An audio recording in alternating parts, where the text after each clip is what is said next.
por qué dentro de la subjetividad, por qué en el mundo interno, por qué en la mente del personaje surgen ciertas ideas o ciertas emociones que impulsan a que el protagonista se comporte de una determinada manera. Y claro, a la hora de analizar la subjetividad, la psicología del personaje, yo también tengo que hacer referencia a cómo el contexto histórico, el ambiente social, el entorno familiar, laboral, amical o académico, contribuye a que el protagonista se comporte de cierta forma. Entonces, no te confundas, no basta con leer la palabra subjetividad para decir, esto es romántico, no. Porque una obra romántica como Werther y una obra realista como Crimen y Castigo, ambas centran su atención en la subjetividad del protagonista. La diferencia es que una novela romántica como Werther solo manifiesta, te dice lo que el protagonista piensa y siente, mientras que una novela del realismo psicológico como Crimen y Castigo se hace algo mucho más complejo. No solo manifestar lo que el personaje piensa y siente, sino analizar de qué manera el contexto histórico, el ambiente social, el entorno familiar contribuye a que el protagonista piense de esa forma, sienta de esa manera y actúe de un determinado modo. Muy bien. Ok, otra característica general en cuanto a Crimen y Castigo, en cuanto a Dostoyevsky, es la tendencia a lo dramático. Recuerda que por dramatismo entendemos que las novelas de Dostoyevsky tienen cierta cercanía, cierta proximidad, cierta semejanza con las obras teatrales. Toma un guión teatral en tus manos y vas a ver que todos son diálogos, conversaciones. Toma una novela de Dostoyevsky y abundan los diálogos. Las obras de Dostoyevsky son novelas, pero tienen cierta tendencia al dramatismo, cierta cercanía, cierta semejanza al género dramático. Una obra teatral, un guión teatral, se desarrolla sobre todo mediante diálogos. En las novelas de Dostoyevsky abundan los diálogos. Recuerda que las obras de este autor muestran una gran preocupación por la moral, por la ética de sus personajes. El tema central de Crimen y Castigo es el conflicto ético que se da en la mente del protagonista. Hay dos maneras de pensar, dos maneras de sentir, dos maneras de actuar, dos tipos de ética, de moral, que conflictúan a Rodion Raskolnikov. Y bueno, además de preocupaciones de carácter ético o moral, también tenemos preocupaciones religiosas, porque recuerda que el cristianismo influye mucho en la obra de este autor ruso, a tal punto de que una característica general en Dostoyevsky es la llamada religiosidad atormentada. Y recuerda, la religiosidad atormentada se puede entender de distintas maneras, pero la principal vendría a ser la siguiente. Religiosidad atormentada. Una persona religiosa cristiana entiende que el tormento, el sufrimiento tiene un sentido. El tormento es algo más que dolor. El tormento purifica el alma. Por ejemplo, en Crimen y Castigo, Sonia Marmeladov se prostituye.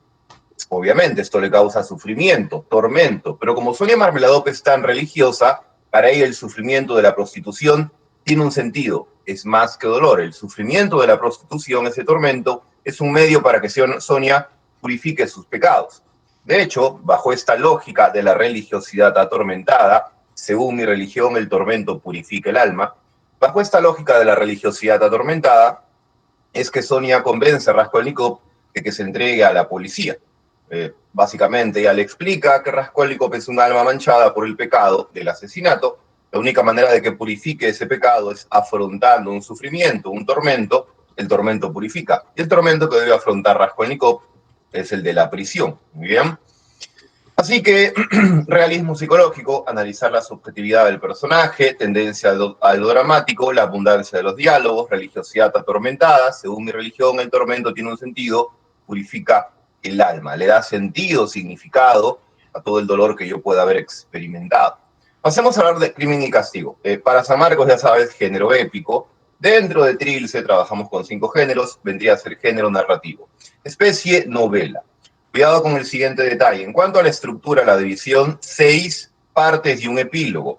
Las 6 partes se ambientan en San Petersburgo y el epílogo, que muestra el desenlace de la obra, se ambienta en Siberia. Ahí envían al personaje protagónico. En cuanto a las técnicas literarias, recuerda, se aplica el tiempo cronológico. En la obra el tiempo avanza como una línea que progresa hacia adelante, siguiendo la lógica del reloj.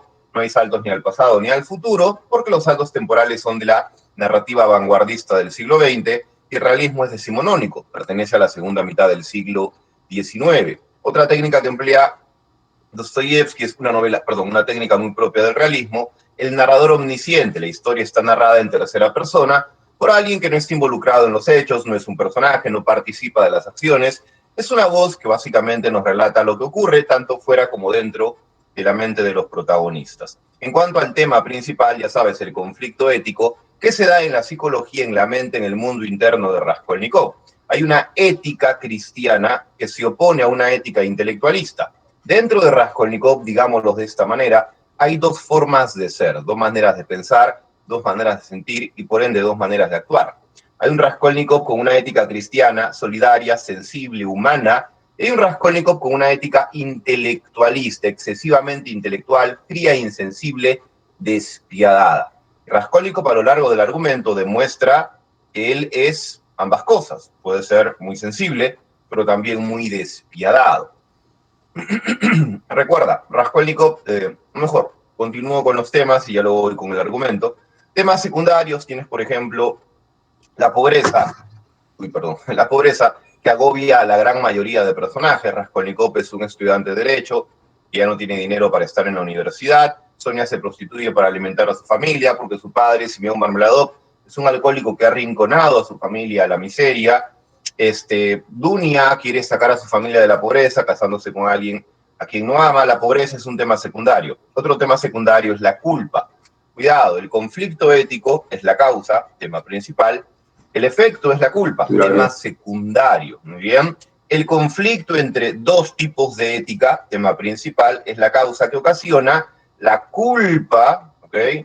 Que vendría a ser un tema secundario dentro del texto. Si no hubiera conflicto ético, no existiría culpa alguna. Para que haya conflicto ético, Raskolnikov debe realizar una acción insensible, asesinar a alguien, y su lado humano hacerle sentir culpa, que vendría a ser el tema secundario de la obra. Así que por última vez no te confundas, conflicto ético, ética cristiana versus la ética intelectualista, tema principal, culpa, tema secundario. El conflicto ético es la causa y la culpa es un efecto, una consecuencia. Muy bien. Además de la culpa y la pobreza, otro tema secundario es el amor, que regenera la moral, la ética de Raskolnikov. El amor de Sonia Marmeladov va a regenerar la ética de Rodión, el protagonista, haciendo que Rodión se aproxime a su lado más sensible, en donde se encuentra también su lado más humano, más empático. Ok, en cuanto al argumento, recuerda que, bueno, Raskolnikov es un estudiante de Derecho hundido en la miseria, se entera de que su hermana Dunia se va a sacrificar casándose con alguien a quien no ama, llamado Lushin. Y bueno, Raskolnikov en ese instante nos muestra su lado más cristiano, solidario y humano, diciendo que él no va a permitir que su hermana afronte el sufrimiento de casarse con alguien a quien no ama, y él lo que va a hacer es sacar a su familia de la miseria, él va a ayudar a sus seres queridos. Allí nos muestran la ética cristiana, solidaria, sensible, humana de Raskolnikov. Y esta ética sensible y humana se está traduciendo en una acción concreta: ayudar al otro. Yo ayudo al otro porque tengo la capacidad, la sensibilidad de identificarme con su sufrimiento y hacer algo para aliviarlo o anular su dolor. Pero luego Raskolnikov se pregunta, ¿y cómo consigo dinero? Y dice, bueno, muy simple. Lo que pasa es que en esta sociedad hay seres superiores e inferiores. Un ser inferior no merece vivir si es que ese ser inferior contribuye para el perjuicio de la humanidad. Raskolnikov dice, la anciana Ivanovna es una usurera que lucra con la desgracia ajena, colocando intereses abusivos para los préstamos. Es un ser inferior nocivo, un ser superior la debe asesinar. Y claro, aquí tenemos el lado más intelectualista, frío, despiadado e inhumano de Raskolnikov, porque hay que ser muy insensible para plantear la discriminación, creer que hay personas que tienen derecho a la vida y otros que no. Muy bien. Así que recuerda, conflicto ético. Raskolnikov tiene una ética cristiana, solidaria, sensible, se identifica con el sufrimiento de Dunia y quiere hacer algo para ayudar a su familia. Pero también hay un lado intelectualista, insensible, despiadado, que prácticamente nos demuestra su lado más inhumano, planteando discriminar quién puede vivir y quién no. Raskolnikov cree que él es un ser superior, un superhombre, porque el superhombre con su gran intelecto puede anular su sensibilidad humana y por eso podría ir a una escena del crimen sin sentir nervios, porque su intelecto anuló sus sentimientos.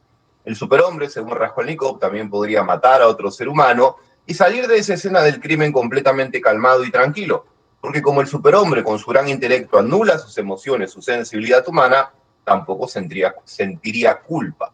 Sabemos que Raskolnikov mata a Aliona Ivanovna, la usurera. De manera inesperada aparece la hermana de Aliona, Elizabeth Ivanovna, también la asesina. Ahora, Raskolnikov llegó a la escena del crimen muy nervioso, y con esto ya se demuestra que de superhombre no tiene nada. El superhombre, con su intelecto superior, anula su sensibilidad humana para no sentir nervios, pero eso es lo que está sintiendo Raskolnikov. Su lado sensible reacciona. Luego del crimen, otra vez, se demuestra que Raskolnikov de superhombre no tiene nada. Un superhombre con su intelecto superior anula su sensibilidad humana, no sentiría culpa. Y es exactamente eso lo que está sintiendo Raskolnikov. Así que desde su lado más inhumano, insensible y despiadado, Raskolnikov decide discriminar quién vive y quién no. Pero luego del asesinato, su lado sensible, su lado humano reacciona, haciéndole sentir culpa. ¿Muy bien? Que no el concepto del superhombre menciona que como él es superior a una persona promedio, puede hacer lo que le plazca, no importarle las leyes del hombre promedio. Lo que pasa es que lo que tú dices se complementa con lo que digo yo. La idea es el ser superior, está por encima de las leyes.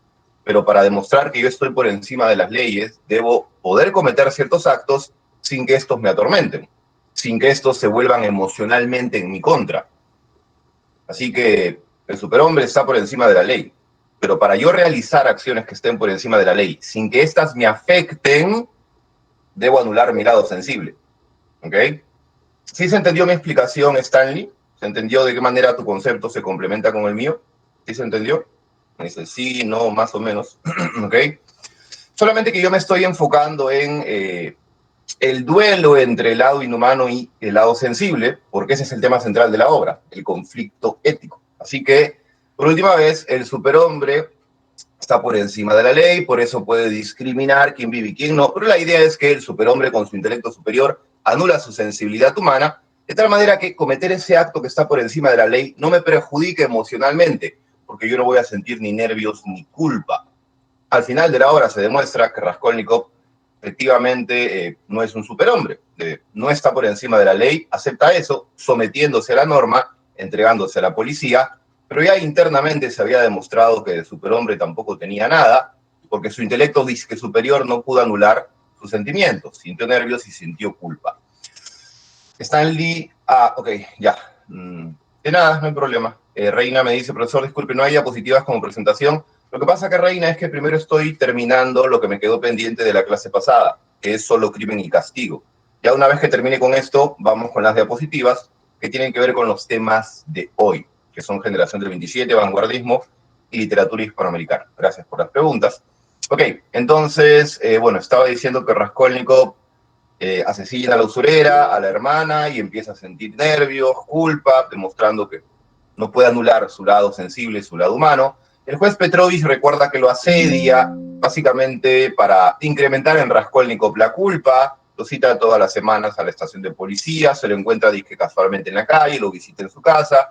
Raskolnikov conoce a un borracho llamado Simeón Marmeladov, que en una cantina le empieza a contar su vida, que él es un alcohólico, sus jefes le dieron otra oportunidad, solo soportó 15 días sobrio, luego tomó el dinero de la familia, que iba a permitirle subsistir hasta fin de mes, y se bebió todo, lanzando a su familia a una situación de miseria desesperada. Ahí es cuando su hija, Sonia Marmeladov, tiene que prostituirse para alimentar a sus pequeños medios hermanos.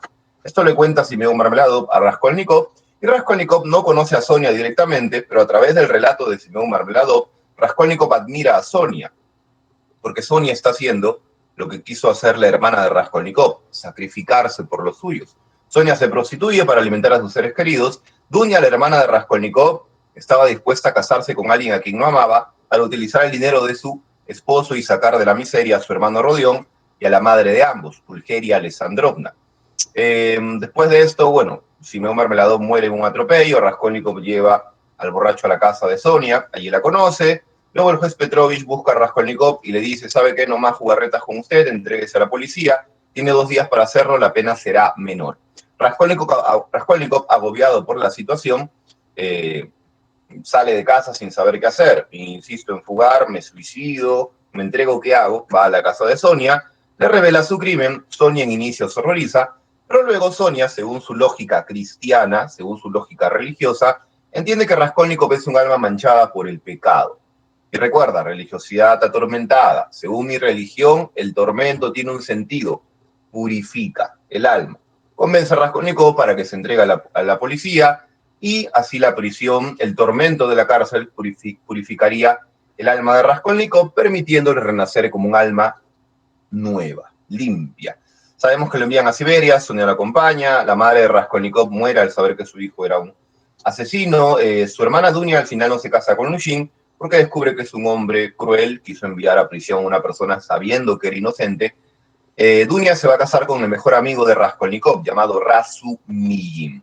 Ya en Siberia, Sonia y Raskolnikov se enamoran y bueno, la novela dice, terminamos nuestra narración aquí porque Raskolnikov es ahora un hombre nuevo, ya que al fin habita en él una esperanza y contar la historia de este hombre nuevo sería motivo de otra narración, la que hemos llevado a cabo termina aquí. La novela termina con Raskolnikov preso, no es que lo vas a ver salir de la cárcel, no. Lo curioso es que Raskolnikov está rodeado a nivel externo por una prisión, pero a él no le importa mucho eso porque tiene un refugio interior y ese refugio interno es el amor que genera en él Sonia, un amor que lo ha aproximado no a su lado más inhumano, frío y despiadado, sino todo lo contrario, a su lado más sensible, porque es a ese extremo más sensible, más humano, al cual hay que aproximarse para sentir lo que Sonia ocasiona en Raskolnikov. Amor, no puedes experimentar amor, un sentimiento desde tu lado más insensible, inhumano y despiadado. Ahí está presente el tema secundario del amor que regenera la moral. Ahora sí, eso en cuanto a lo que quedó pendiente la semana pasada. Voy a mostrar las diapositivas que van a guiar nuestro contenido del curso el día de hoy. Un ratito, por favor. Ya. Muy bien. A ver. Esto, ya.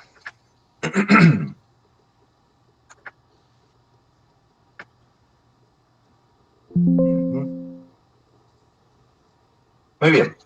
Entonces, como bien dice la portada, estamos en el curso de literatura dentro del ciclo Repaso San Marcos y los temas que vamos a desarrollar el día de hoy, bueno, son cuantiosos. Tienen que ver básicamente con la generación del 27, ahí va un tema. Segundo tema, vanguardismo europeo. Y bueno, luego viene el modernismo hispanoamericano, el vanguardismo hispanoamericano, la nueva narrativa hispanoamericana, que incluye Borges, Carpentier y además García Márquez. Rápidamente comencemos, ¿ok? Recuerda, la generación del 27 pertenece al siglo XX, 1927, muy bien. Es un tema netamente español. Generación es aquel grupo de autores que cumple tres requisitos. Número uno, tener un rango de edades similares, semejantes, edades cercanas. Número dos, una generación también está conformada por un grupo de autores que tiene un mismo nivel educativo. Tenían rango universitario los integrantes de la generación del 27. Y una generación, sobre todo, será aquel grupo de autores que reacciona ante un hecho. El hecho ante el cual reacciona la generación del 27 es una fecha de importancia cultural. Esa fecha tenía que ver con lo siguiente: se cumplían los 300 años de fallecido, 300 años de la muerte del poeta barroco español Luis de Góngora y Argote. Los integrantes de la generación del 27 reaccionan con una misa para conmemorar la muerte de este poeta que había sido olvidado, pero la generación del 27 va a recuperar la figura de Góngora, editando sus poemarios más importantes, dedicándole estudios, análisis, artículos, y logran que Góngora se convierta hoy en día, para muchos, en uno de los poetas más valiosos de la lengua española. Cuidado con el siguiente detalle: los autores de la generación del 27 no solamente van a valorar autores del antiguo, o mejor dicho, autores relativamente antiguos, de hace 3 siglos. Además de valorar autores de la Edad de Oro, como Góngora, también van a valorar al movimiento literario más reciente en aquella época. Ese movimiento literario más reciente es la vanguardia, ¿ok?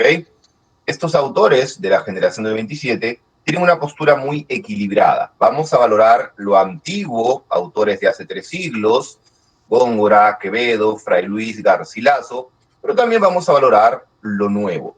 Que valorar lo antiguo no nos haga perder de vista lo valioso que puede haber en el movimiento literario más reciente de aquella época, el vanguardismo. Por ejemplo, estos autores pueden utilizar la metáfora compleja o a veces también el verso libre, típico de la vanguardia. Muy bien. Ok, cuidado con el siguiente detalle. Juan Ramón Jiménez será la influencia española reciente más importante en la generación del 27. No te confundas, Juan Ramón Jiménez pertenece a la generación anterior. la del 98, pero fue el autor español reciente más admirado por la generación del 27. Recalco, el autor español reciente más admirado fue Juan Ramón Jiménez. Reciente, no puede decir Góngora, porque Góngora no era un autor reciente, llevaba muerto 300 años. Muy bien. Por ejemplo, la generación del 27 emplea mucho la metáfora compleja de la vanguardia, y Juan Ramón Jiménez, a pesar de que no era vanguardista, ya en su poesía se había adelantado al uso de la metáfora como la figura literaria más importante. Bueno, aquí está lo que ya había comentado, una postura equilibrada entre darle lugar a la influencia de autores antiguos del siglo de oro y también darle lugar a la influencia de la poesía vanguardista a través de la metáfora compleja, que curiosamente está siendo mencionada aquí. Recuerda que una metáfora compleja es una metáfora densa, cargada de sentidos, de significados, de múltiples, o que propicia múltiples interpretaciones. Una metáfora muy elaborada y que, bueno, cuesta un poco interpretar. Cuidado, los autores de la generación del 27 saben valorar, o mejor dicho, así como los autores del 27 saben valorar lo antiguo y lo nuevo, también saben valorar lo nacional, lo propio y lo extranjero, lo foráneo. Por ejemplo, el autor español reciente más admirado era Juan Ramón Jiménez, pero también valoraron autores extranjeros como por ejemplo el francés Paul Valéry, ¿okay?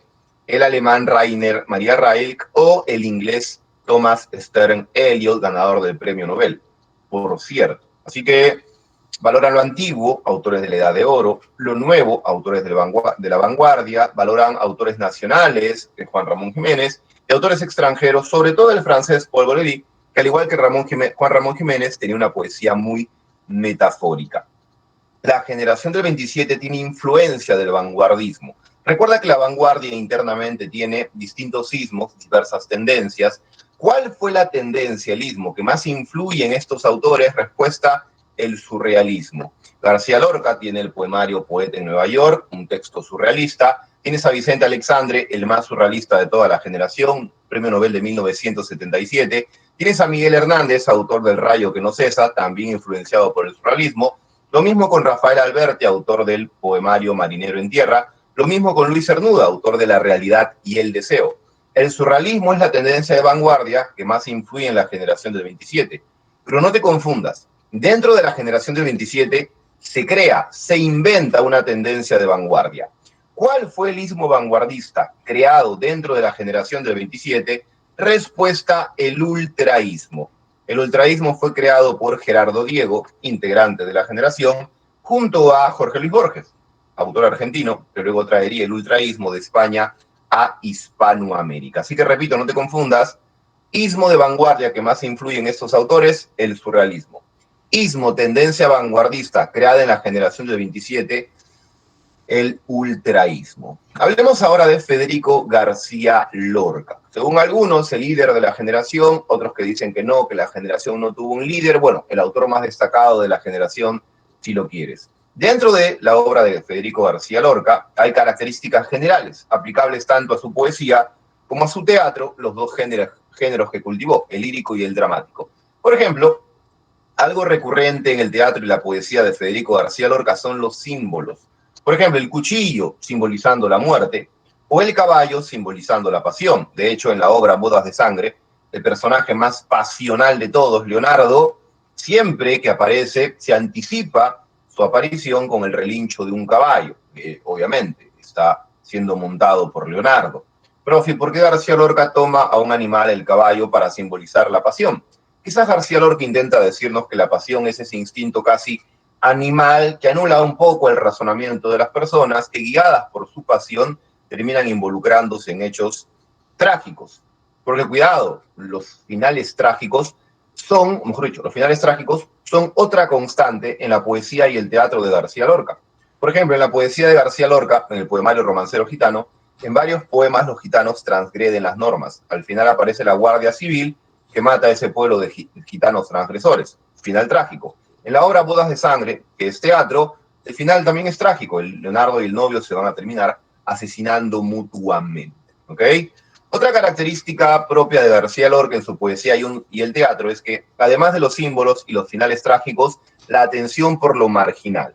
Por ejemplo, García Lorca no le presta atención a las ciudades, sino sobre todo a lo que vendría a ser los márgenes de la ciudad, la zona rural, campestre. Sus más grandes tragedias, Bodas de Sangre, La Casa de Bernarda Alba y Yerma, se ambientan en zonas rurales, al margen de la ciudad.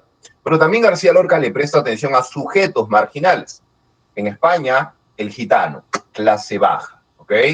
Mientras que en Estados Unidos le presta atención, por ejemplo, al obrero o al sujeto de raza negra, además de explotado, discriminado por absurdos motivos raciales. Sujetos marginales, finales trágicos, los símbolos. La pasión es otro elemento propio en la obra de García Lorca. Ejemplo teatral, Bodas de Sangre. Leonardo, dominado por la pasión, se iba a la novia. Ejemplo en su poesía, recuerda su poema más famoso, La casada infiel, y que yo me la llevé al río creyendo que era mozuela, pero tenía marido. Y ese pero tenía marido no es nada para el gitano, que se termina acostando con una mujer a pesar de que sabe que está casada, todo porque al gitano, más que respetar la norma, le importa satisfacer su pasión carnal, su apetito sexual. Recuerda que pasión es cualquier sentimiento tan intenso que gobierna tu conducta y te descontrola. Y en el caso del gitano, en el poema La casada infiel, esa pasión no es amorosa, el gitano no ama a esta mozuela. La pasión es meramente erótica, lujuriosa, carnal. Él quiere satisfacer un impulso sexual y la mozuela está de acuerdo con ello. Así que ya sabes, los símbolos, finales trágicos, la pasión, los personajes marginales. Podríamos agregar también la abundancia de personajes femeninos. García Lorca en su teatro y en su poesía coloca a mujeres en roles protagónicos. En Bodas de Sangre, la novia, la madre, por ejemplo. En el poemario romancero gitano, la mozuela, del poema La casada infiel. La muchacha atractiva llamada Preciosa, en el poema Preciosa y el aire. Soledad Montoy en otro poema de romancero gitano. Así que hay protagonismo de los personajes femeninos, que generalmente aparecen oprimidos por una sociedad. Esto de mostrar a la mujer como un ser oprimido por la sociedad adquiere mucho sentido, ya que García Lorca, por su condición de homosexual, también era un ser oprimido por la sociedad. Y recuerda que en García Lorca la opresión de la sociedad implica que la sociedad te exige algo, te exige ser algo que tú no quieres ser. ¿Ok? Repito, la opresión que efectúa la sociedad sobre los personajes femeninos implica reclamarle a las mujeres ser algo que éstas no quieren ser. La mujer, por ejemplo, no quisiera ser la esposa del novio porque verdaderamente no lo ama, ella quisiera estar con Leonardo, pero la sociedad le exige que se case con el novio porque su padre ya dio la palabra. Muy bien. Así que personajes femeninos oprimidos por una sociedad que les reclama a estas mujeres ser algo que ellas no quieren ser. Así como García Lorca, por su condición de homosexual, también sufría que la sociedad le reclame ser algo que él no era. Le reclamaban ser un varón heterosexual y él era sencillamente algo distinto. Muy bien, habría que agregar un detalle más. Otro rasgo que es muy presente en las obras de García Lorca es la imaginación, la fantasía. La imaginación de García Lorca se desborda, supera los límites de la realidad lógica y crea escenas fantásticas como la que ocurre en Bodas de Sangre. La luna y la muerte dialogan para coludirse y generar un encuentro entre el novio y Leonardo para que estos se maten. La luna y la muerte hablando, escena fantástica donde las haya. Por ejemplo, en el poemario romancero gitano, en el poema Preciosa y el aire adquiere vida propia y y presa de un apetito carnal, quiere ultrajar a una muchacha llamada Preciosa. La luna y la muerte conversando, el aire adquiriendo vida propia y queriendo violar a una muchacha. Dos escenas, una lírica y otra teatral, que demuestran, ejemplifican cómo la imaginación de García Lorca se desborda, supera los límites de la realidad para mostrarnos escenas que solamente son posibles dentro de la fantasía de un libro y que obviamente son imposibles en el mundo real en el cual habitamos los lectores. Tienes ahí un listado de las obras teatrales de las obras más destacadas de García Lorca. A ver, un ratito. Hablemos de Bodas de Sangre. Género dramático, especie tragedia, divide en tres actos, emplea el verso para los momentos más intensos y la prosa para los momentos más calmados. Recuerda que el tema principal es el amor pasional, el amor transformado en una pasión, en un sentimiento intenso que gobierna a los personajes y los conduce a eventos funestos. El Leonardo es el máximo exponente, dominado por la pasión amorosa, transgrede las normas, se lleva a la novia y esto lo involucra en un doble homicidio en donde él también perderá la vida. A nivel de la forma, además del género, la especie y los actos, podemos agregar el lenguaje. No te olvides, a García Lorca le pasa lo mismo que a Shakespeare. Shakespeare escribe teatro, pero también poesía.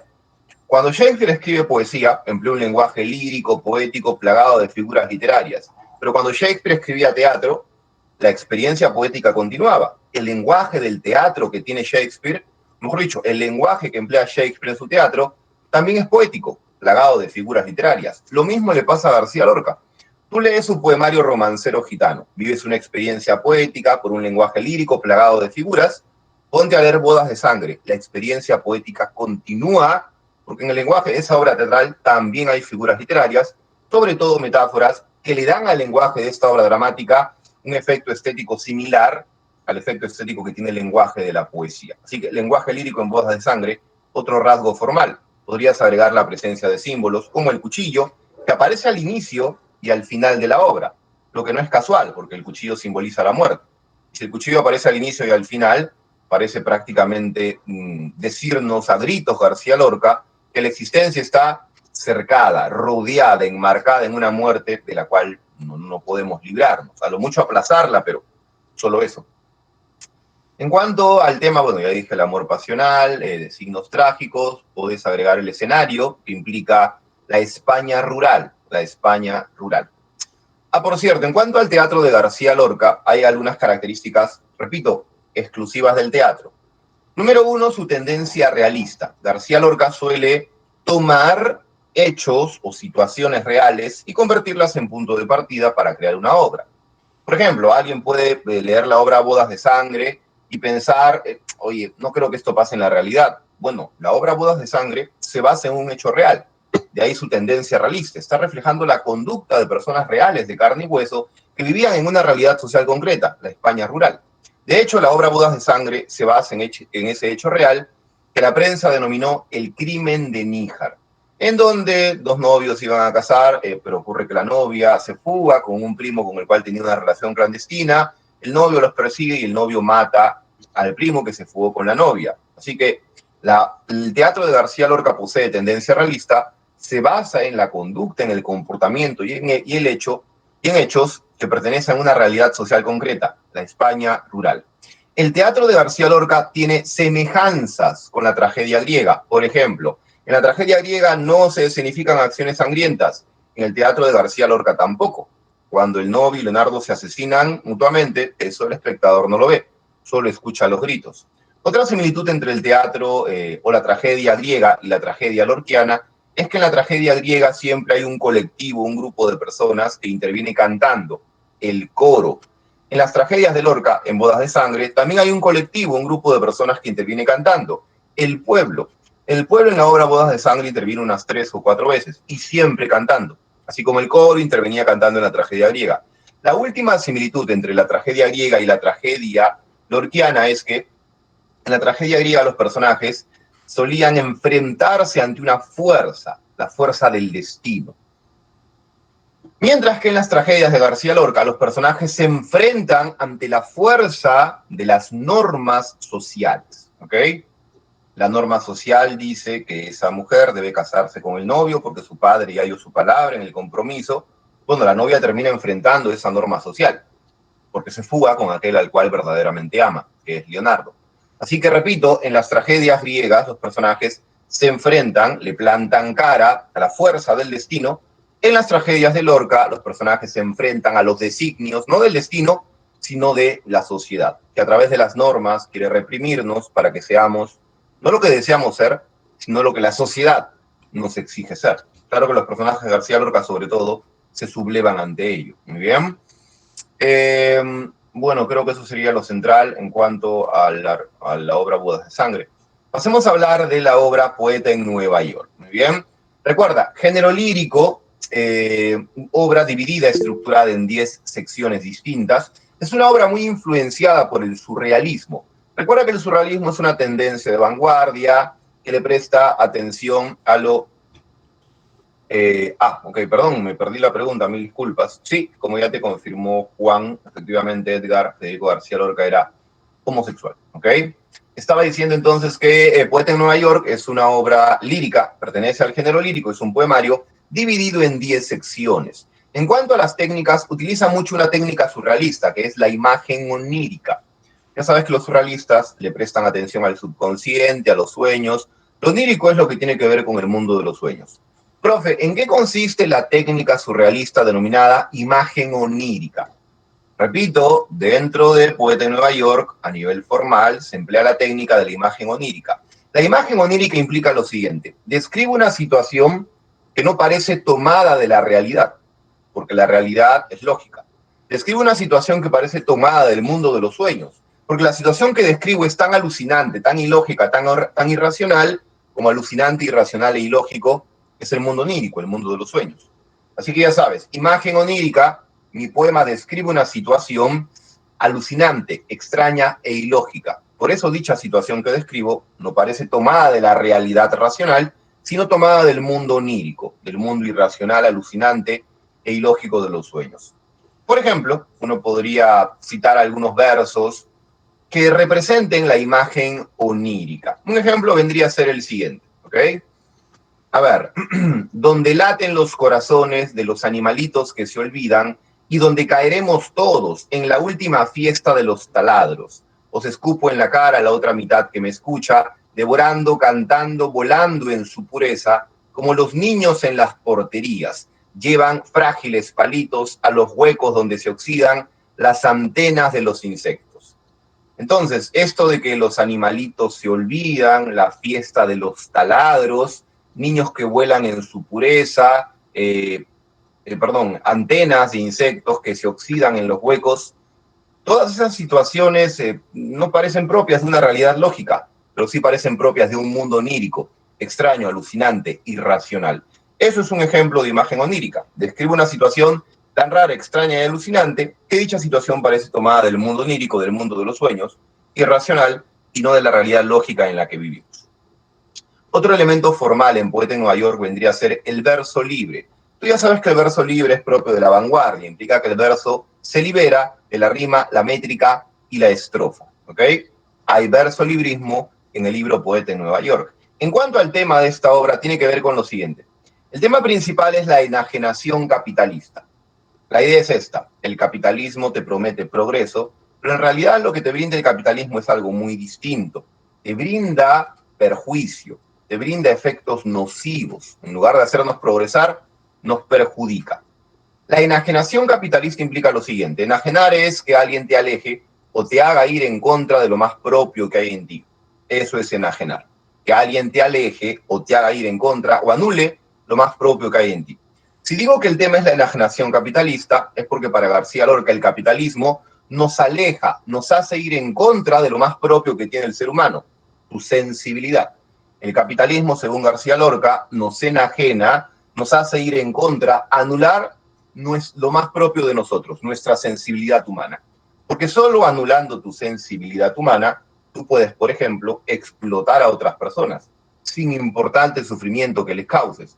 ¿Cómo te va a importar? ¿Cómo vas a sentir culpa o remordimiento por el sufrimiento que les causas si no tienes sensibilidad humana alguna? Porque ya la anulaste, ¿ok? Así que recuerda, tema principal de Poeta en Nueva York: enajenación capitalista. El capitalismo nos enajena, nos hace ir en contra de lo más propio que hay en nosotros, nos hace ir en contra de nuestra sensibilidad humana, porque solo anulando tu sensibilidad humana puedes explotar a otros para multiplicar los bienes sin sentir culpa por el sufrimiento que le causas al no respetar sus derechos laborales, al hacerles quedar, por ejemplo, al hacer que esos trabajadores se queden horas de horas con tiempos extra, alejándolos de su familia, tiempos extras que ni siquiera les pagas, y si alguien reclama, pues lo botas. Muy bien. Ok, todo esto que he dicho, la idea de que el capitalismo en realidad, más que progresar, nos genera un perjuicio, todo eso que he dicho se puede resumir en los primeros versos del poema Nueva York, oficina y denuncia. Debajo de las multiplicaciones hay una gota de sangre, ¿ok? Debajo de la multiplicación de bienes, algo que persigue el capitalismo, lo que hay es la sangre, el sufrimiento de miles de obreros explotados, por ejemplo. Y recuerda, ¿cómo es posible que yo explote a mis trabajadores sin sentir culpa? Bueno, para eso has tenido que enajenarte, has tenido que alejarte de lo más propio que hay en ti, tu sensibilidad humana. Solo anulando tu sensibilidad humana puedes explotar a otros, importándote más el multiplicar los bienes el hecho de estar perjudicando a otros seres humanos. Muy bien. Creo que sería lo principal. Recuerda que el libro se llama Poeta en Nueva York porque García Lorca es ese poeta que escribió el libro en Nueva York en plena Gran Depresión. Así que García Lorca tenía contacto directo con ese momento crítico que el capitalismo prácticamente hizo vivir al hemisferio occidental. A ver, ¿qué dice aquí? Bueno, tenemos una pregunta, la leo rápidamente.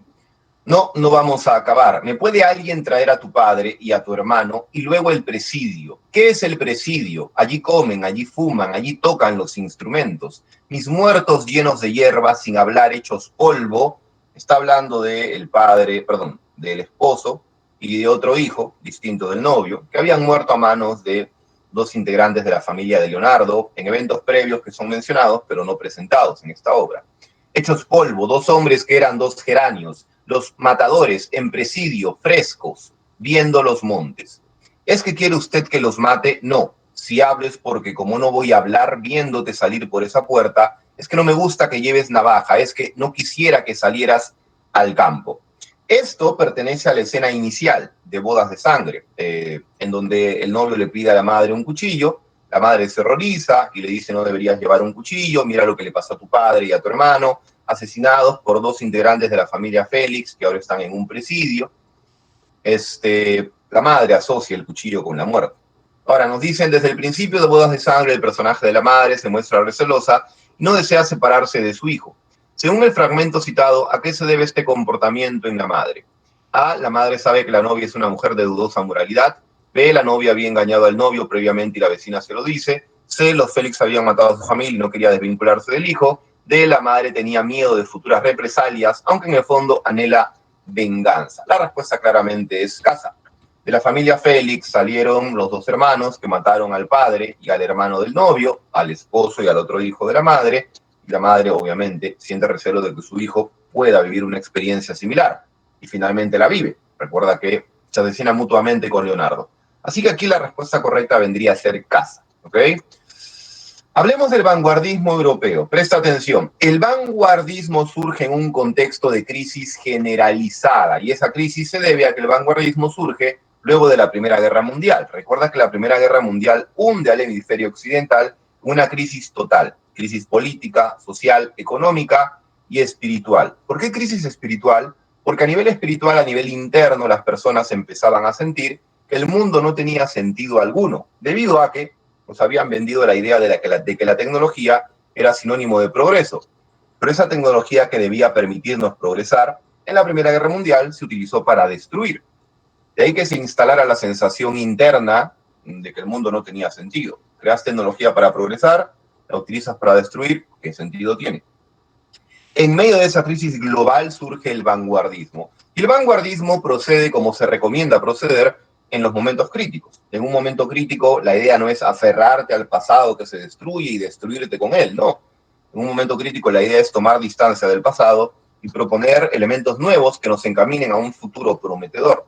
Y es lo que hizo el vanguardismo en el territorio artístico. Recuerda, la vanguardia se distancia de manera absoluta respecto del arte del pasado. Los vanguardistas tienen una actitud iconoclasta. Iconoclasta es aquel que va en contra de lo establecido. Los vanguardistas van en contra de todas las etapas literarias que se habían establecido hasta entonces. Los vanguardistas no quieren saber nada, no quieren tener influencia, no quieren acatar reglas del arte clásico, medieval, renacentista, barroco, neoclásico, romántico, realista, naturalista, parnasianista, simbolista, modernista. Rompen de manera absoluta con el arte previo. Ahora, si yo rechazo todo el arte anterior, si rechazo todas las reglas del arte previo a mí, pues a cambio estoy consiguiendo una libertad creativa absoluta. Rechazo todo el arte anterior y gracias a eso obtengo una libertad creativa total, extrema. No tengo por qué someter mi creatividad a las reglas del arte previo, porque ya he rechazado todo el arte del pasado y a cambio obtengo una libertad absoluta, una libertad creativa que los vanguardistas utilizaron para experimentar, innovar. Cuidado, en el vanguardismo la innovación no era una elección, una opción, era una obligación. Eso era la innovación, una obligación, un imperativo. ¿Por qué?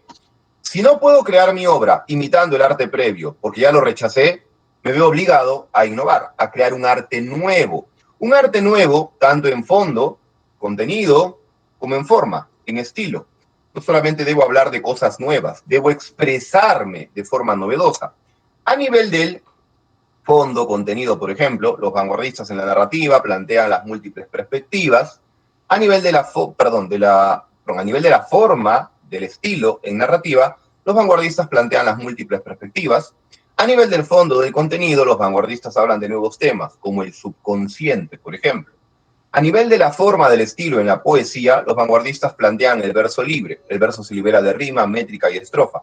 A nivel del fondo del contenido, los vanguardistas plantean otro tema nuevo, como lo es la vida cotidiana común y corriente de las personas. Recuerda que la novela Ulises, del irlandés James Joyce, te habla de 16 horas en la vida de una persona común y corriente. Muy bien. Ok, bueno, aquí te están colocando las características tanto de la narrativa como de la poesía. Una característica general a la vanguardia es que recuerda, agrupa diversas tendencias internas, los denominados ismos. En poesía tuvimos el futurismo, que recuerda, exalta la tecnología, el cubismo, que le da una dimensión gráfica a los poemas a través de la llamada poesía visual. Pregunta, ¿alguien recuerda aquí cómo se denomina esta técnica? ¿Alguien recuerda cómo se denomina esta técnica que estoy señalando en la diapositiva? ¿Cómo se denomina esa técnica en donde yo le doy una dimensión gráfica, visual a los poemas? ¿Alguna idea? Los leo en el chat si deciden intervenir mientras tomo mi agua.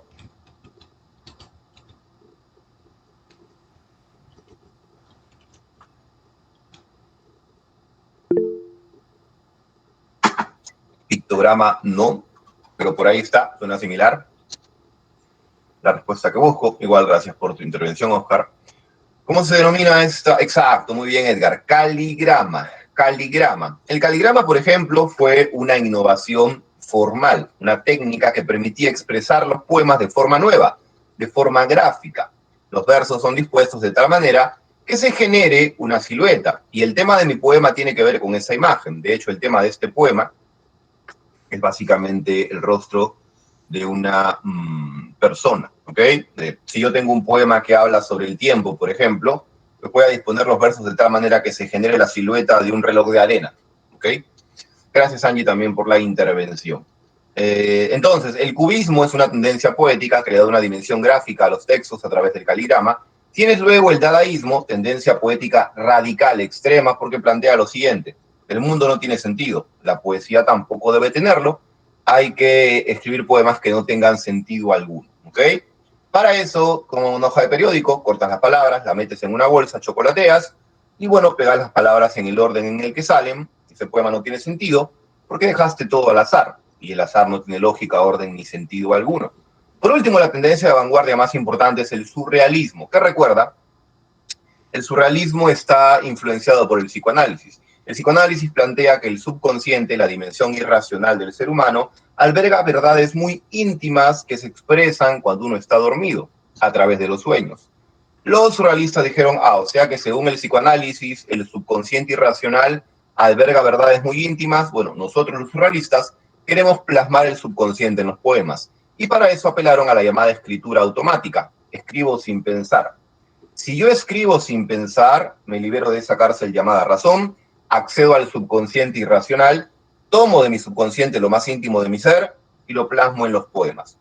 Profe, pero el resultado serían poemas súper extraños, ¿no? Claro, pero para eso se exige algo que es muy propio de la vanguardia. Pregunta para ustedes. ¿Cómo se llama ese tipo de lector que debe esforzarse en analizar e interpretar un texto complejo? ¿Cómo se llama ese tipo de lector que se esfuerza en analizar e interpretar un texto complejo? ¿Alguna idea? Recuerden que los vanguardistas, al plantear técnicas tan novedosas, los vanguardistas terminan creando un arte para el cual el lector no está preparado, porque es un arte insólito, innovador. Este arte insólito e innovador descoloca a los lectores. Uno no está habituado a esas técnicas, no está habituado al caligrama, no está habituado a las múltiples perspectivas, no está habituado, por ejemplo, a las metáforas complejas, no está habituado al monólogo interior. Entonces el lector está un poco descolocado, se siente ante un arte extraño, complejo, que en inicio no entiende. El lector exigido por la vanguardia, el lector que debe analizar e interpretar un texto complejo, es el lector activo. Además de leer, realiza una acción adicional. Analiza lo leído, porque analizar lo que lee es la única manera de descifrar qué me dice esta metáfora compleja, qué piensa el personaje en su monólogo interior, etcétera, etcétera. ¿Ok? A ver, ya. En cuanto a la narrativa de vanguardia, las técnicas, sobre todo son 4. Número 1, tienes la técnica del tiempo no lineal. El tiempo ya no es una línea que progresa hacia adelante, no. Ahora prácticamente uno puede intercalar de manera caótica, desordenada, el pasado, el presente y el futuro. Una novela puede empezar contándote el futuro del protagonista, contándote que el protagonista algún día morirá a sus 85 años rodeado por su familia. Luego la novela te empieza a contar la historia de un gerente de banco que tiene 40 años. Si tú te preguntas quién es este tipo, pero resulta que ese gerente de 40 años es el protagonista en el presente, que ya te dijeron algún día en el futuro va a morir a los 85 años de edad. Pero luego te cuentan la historia de un niño de 10 años, que no es sino el mismo gerente de banco, el mismo anciano que en el futuro morirá con 85 años. Entonces la novela empieza con el futuro, algún día cuando tenga 85 años el personaje morirá. Luego la novela salta al presente, el protagonista actualmente tiene 40 años, es un gerente de banco. Luego la novela salta al pasado. En su infancia este gerente de banco tuvo 10 años, vivió la ruptura amorosa de sus padres. El pasado, el presente y el futuro se intercalan de manera desordenada. Eso es la técnica del tiempo no lineal, tiempo no cronológico, saltos temporales. Otra técnica, la de las múltiples perspectivas. Cuento una historia desde el punto de vista de distintos personajes. Si tengo una novela en 4 capítulos, cada capítulo va a estar relatado por un personaje distinto. Cada quien te va a relatar su versión de los hechos, ¿ok? Ahora, técnica del monólogo interior. Voy a plasmar el flujo mental del personaje. Pero el monólogo interior suele mostrar los pensamientos del personaje fluyendo de manera caótica, confusa, incoherente. Por ejemplo, si yo quiero mostrarte al personaje pensando en múltiples preocupaciones, bueno, lo que puedo hacer para que tú experimentes como lector la velocidad y el caos con el cual piensa una persona preocupada, lo que puedo hacer es quitar los signos de puntuación. ¿Qué pasa si yo te coloco los pensamientos del personaje, pero quito los signos de puntuación? Estoy quitando las pausas, vas a tener que leer toda una velocidad impresionante y vas a experimentar la velocidad con la cual piensa alguien cuando está preocupado. Pero si quito los signos de puntuación, pasa otra cosa. No te va a quedar en claro dónde termina una idea y dónde comienza la otra. Para ti ese flujo mental va a ser confuso. Se exige de un lector activo que analice ese flujo caótico de pensamientos para descubrir qué está pensando en el protagonista. Así como la técnica del tiempo no lineal exige un lector activo que analice detalles para saber si estamos en el presente, en el futuro o en el pasado del personaje. El lector activo tiene que estar constantemente analizando detalles para descifrar qué piensa el personaje en ese caótico monólogo interior, descifrar qué plano temporal está siendo relatado en la obra debido a la técnica del tiempo no lineal. También tienes la técnica del narrador objetivo. La técnica del narrador objetivo implica lo siguiente: quien cuenta los hechos tiene un conocimiento parcial de lo que relata, solo sabe una parte, no todo. Y esa parte que conoce el narrador objetivo es lo externo a la mente del personaje. Un narrador objetivo es aquel que solo conoce lo externo de los protagonistas. Te puede describir el escenario, te puede describir el aspecto físico del personaje y te puede relatar sus acciones. Pero un narrador objetivo tiene un conocimiento que se limita a eso, a lo externo. El narrador objetivo no puede introducirse en la mente del personaje. No puede prácticamente decirte qué está pensando o sintiendo el protagonista. Repentismo, Edgar, ¿a qué te refieres? Si lo puedes detallar con mayor especificación, podría quizás resolver tu duda o tu inquietud. Entonces, narrador objetivo, monólogo interior, tiempo no lineal y también las múltiples perspectivas, las 4 técnicas que más utilizan los narradores de vanguardia. Dentro de la vanguardia tienes, por ejemplo, a Marcel Proust, que destacó mucho con la técnica del tiempo no lineal en su novela En busca del tiempo perdido. Tienes también a William Faulkner, empleaba mucho la técnica de las múltiples perspectivas en su novela El río de la furia. Tienes también a James Joyce, irlandés, autor de la novela Ulises, empleaba mucho el monólogo interior, pero a nosotros nos importa sobre todo la figura de Franz Kafka. Cuidado con el siguiente detalle. Franz Kafka es autor de la novela La Metamorfosis, género épico para San Marcos, en Trilce género narrativo, especie novela. Cuidado, emplea el narrador omnisciente en tercera persona y también la técnica del tiempo lineal. Cuando uno dice que los vanguardistas emplean técnicas novedosas, no significa que este rasgo sea absoluto y que no haya ni una sola obra vanguardista que ya no emplee las técnicas del pasado. Cuidado. Cuando uno dice que los vanguardistas emplean técnicas novedosas, es un rasgo general. La mayoría lo hace. Pero aquí, por ejemplo, no hay técnica, no se emplean técnicas como las múltiples perspectivas, no se emplean técnicas como el tiempo no lineal, no. Profe, entonces, ¿dónde está lo vanguardista en Franz Kafka? Bueno, Franz Kafka está influenciado por la vanguardia, número uno, porque tiene influencia del expresionismo, una tendencia, un ismo de vanguardia que plantea lo siguiente. El expresionismo toma la realidad y la deforma, la distorsiona.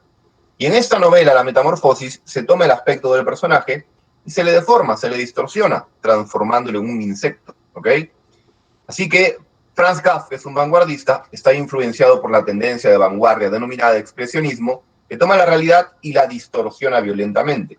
Aquí se toma la apariencia de Gregorio Samsa y se la distorsiona transformándolo en insecto.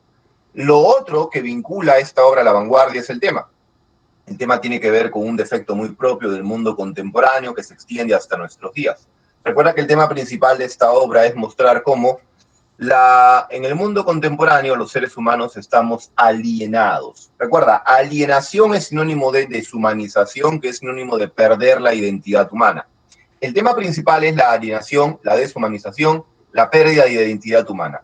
¿Y por qué decimos que el personaje ha perdido su identidad humana? ¿Por qué decimos que el personaje se ha alienado, se ha deshumanizado? Bueno, el personaje ha dejado de ser humano aquí y aquí. Profi, ¿por qué el protagonista ha dejado de pensar y de sentir como ser humano? Porque ahora el protagonista solo piensa y siente como empleado. Recuerda, cuando el protagonista se despierta, se ve transformado en insecto y no se preocupa mucho. Y claro, el lector piensa, oye, ¿qué le pasa a este tipo? ¿Cómo es posible que Gregorio Samsa vea que ha perdido su condición humana, se ha transformado en un insecto y no se preocupe? ¿Acaso existe algo más importante que la condición humana? Para el protagonista sí, porque luego mira a la izquierda, ve que va a llegar tarde al trabajo y se horroriza.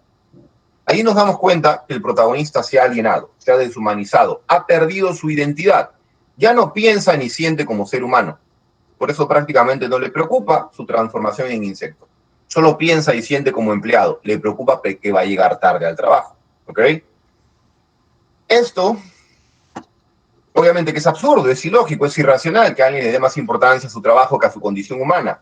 Es absurdo, pero también es muy cotidiano, muy común que personas se obsesionen con el trabajo y solo existan como empleados, piensen y sienten siempre en función de la empresa y prácticamente no tienen ni pensamientos ni sentimientos para sí mismos como seres humanos que también merecen desarrollarse al margen de la producción económica, ¿ok?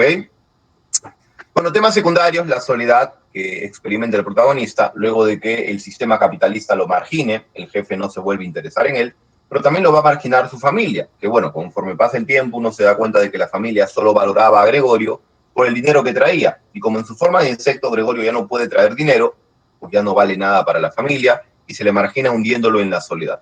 El autoritarismo, la autoridad basada en la violencia, obviamente ejercida por el padre para con su hijo Gregorio, lo ahuyenta con un periódico, lo patea, le arroja una manzana. La explotación del hombre por el hombre, representada por el jefe, que básicamente consume las energías de Gregorio diariamente en su trabajo. Solo Gregorio y su hermana Grete tienen nombre propio. Todos los demás personajes son padre, madre, jefe, inquilinos, criada. Ahora, cuidado con el siguiente detalle.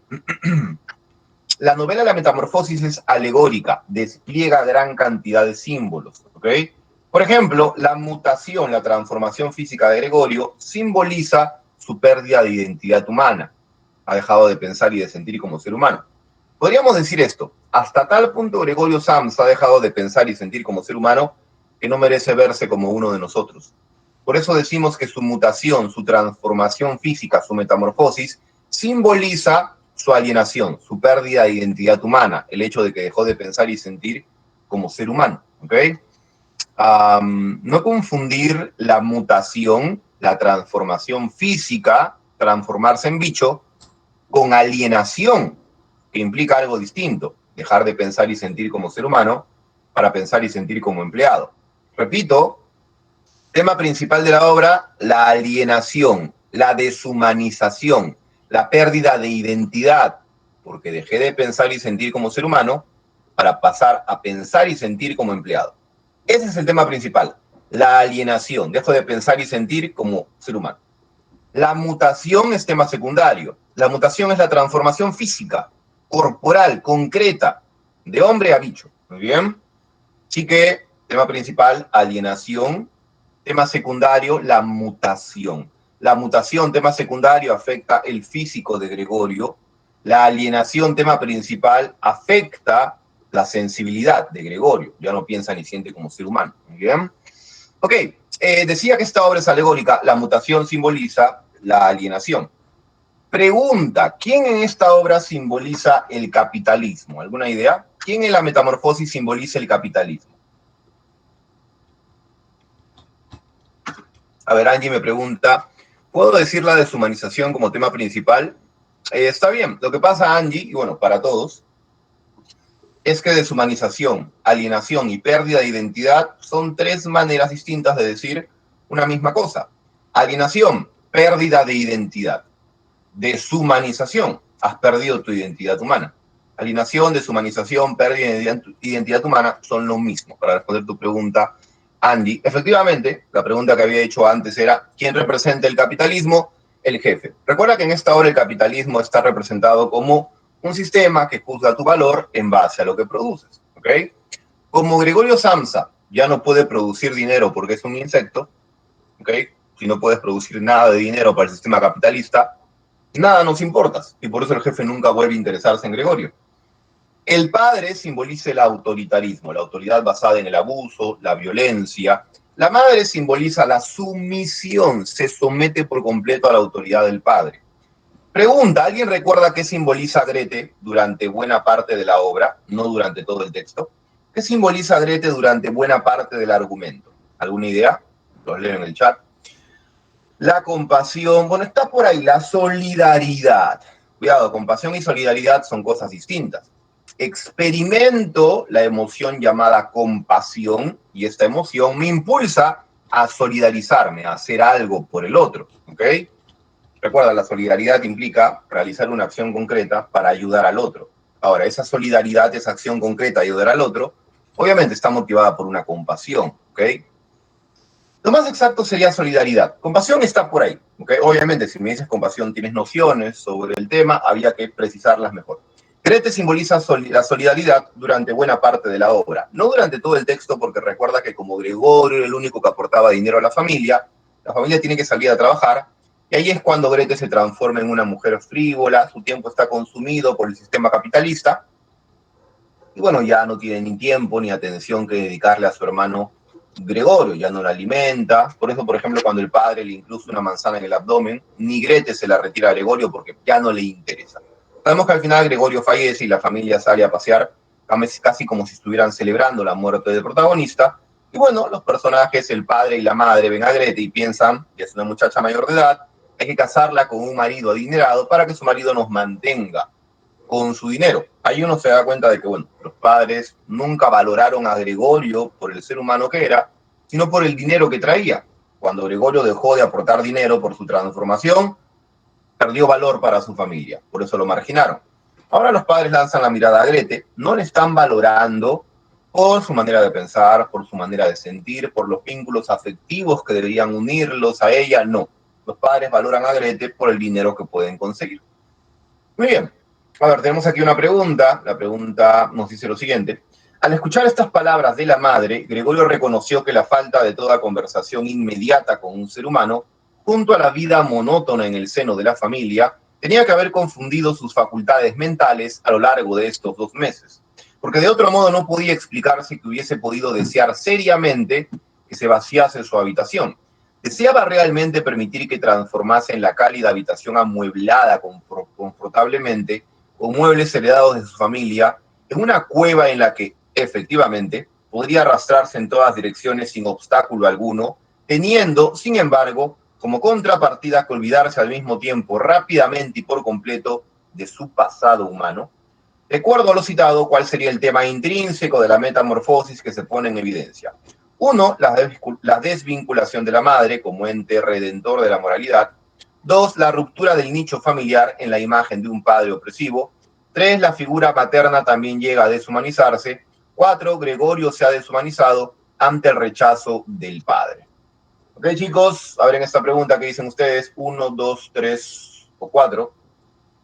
¿Cuál sería para ustedes la clave? 3 nos dice Stanley. ¿Alguien más? 1 nos dice Edgar. ¿Alguien más? ¿Alguien que vaya a apoyar la 1, la 3 o que plantee otra? Ustedes dirán.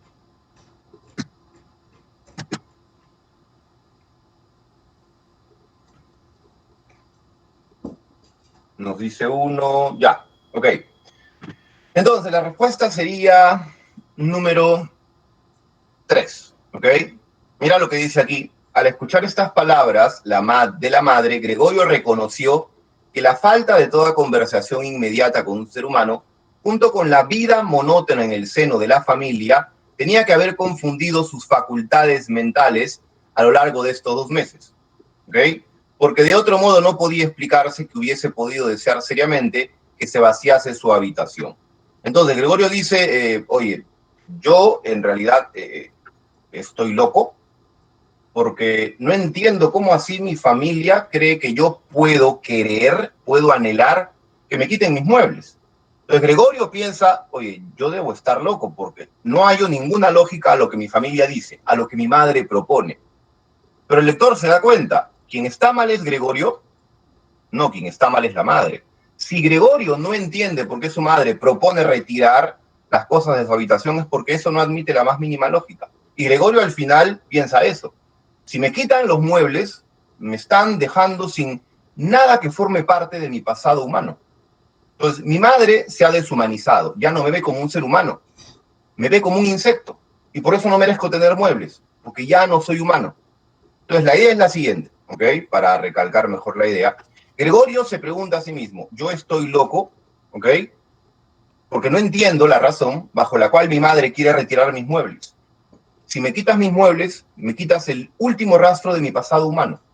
¿Yo estoy loco? El lector se da cuenta, Gregorio no está loco. Gregorio está pensando de manera correcta. Efectivamente, si le quitas sus muebles, le quitas el último rastro de su pasado humano, lo que significa que ya se asume que es por completo un insecto. Quien está deshumanizada en realidad es la madre. La madre ha dejado de ver a Gregorio como un hijo. La madre ha perdido ese lado de sensibilidad humana que le debería recordar que Gregorio sigue siendo su hijo. Ok, entonces por eso marcamos la clave 3. La figura materna también llega a deshumanizarse. La madre deja de ver a Gregorio como un hijo, lo ve como un insecto, no necesita muebles, hay que quitárselos. Gregorio piensa, oye, yo debo estar demente porque no le encuentro la más mínima lógica a esa propuesta. Si me quitas mis muebles, me quitas cualquier rastro de mi pasado humano. ¿Por qué haces eso? Porque tú ya no me ves como un ser humano. Yo lo sigo siendo, pienso y siento, pero tú me ves como un insecto. Tú te has deshumanizado porque has perdido la sensibilidad que debería hacerte recordar que yo aún soy un humano. No me quites los muebles. Soy tu hijo, a pesar de que soy un insecto. Así que recuerda, aquí quien se está deshumanizando es la madre. ¿Por qué? Ha perdido ese lado de su sensibilidad humana que le permite sentir y pensar a Gregorio como su hijo. Ya lo ve solo como un insecto. Por eso quítale los muebles. Un insecto no necesita muebles. Pregunta, ¿se entendió mi explicación? Ustedes dirán, ¿se entendió mi explicación? Sí, no, más o menos. Para ver si es que entendieron por qué es 3 en lugar de 1. ¿Ok?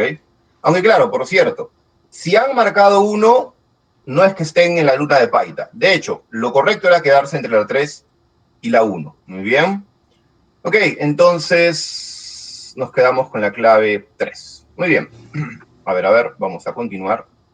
Gracias por las respuestas. Nos olvidamos de lo que es el vanguardismo americano, ¿ok? La literatura hispanoamericana se inicia, o iniciamos el estudio de la literatura hispanoamericana con el modernismo. Recuerda lo siguiente, el modernismo es la primera corriente original de Hispanoamérica. Haciendo calor. El modernismo es la primera corriente original de Hispanoamérica, la primera corriente que se origina, se crea, se inventa en el territorio hispanoamericano. Ahora, ¿cómo así se dieron las condiciones para que por primera vez se creara un movimiento literario dentro de Hispanoamérica? Porque todos los movimientos previos los habíamos importado desde Europa. Lo que pasa es lo siguiente, ¿ok? Un grupo de autores hispanoamericanos se dieron cuenta de que las letras de nuestro continente nunca iban a renovarse, a modernizarse, si insistíamos en imitar lo español. Como habíamos sido colonia de España, pues lo español era muy próximo, muy cercano a lo nuestro. Digamos que a nivel territorial y político ya no éramos una colonia, pero a nivel artístico seguíamos siendo una colonia de España porque imitábamos todo lo español. Un grupo de autores hispanoamericanos vio esta situación y dijo, oye, si insistimos en imitar lo español, las letras de Hispanoamérica nunca se van a modernizar, nunca se van a renovar. Porque recuerda, renovar implica proponer algo nuevo.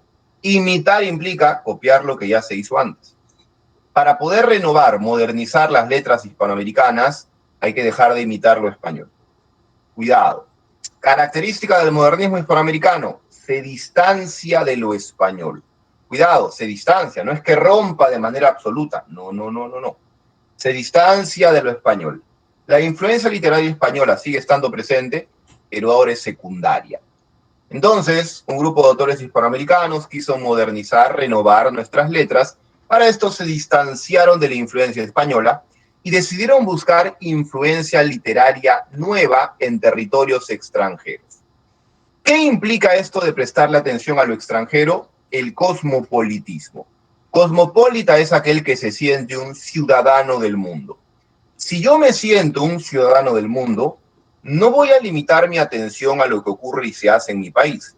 Si yo soy un cosmopolita, si me siento un ciudadano del mundo, voy a ampliar mi atención para estar también muy atento a lo que ocurre y se hace en el extranjero.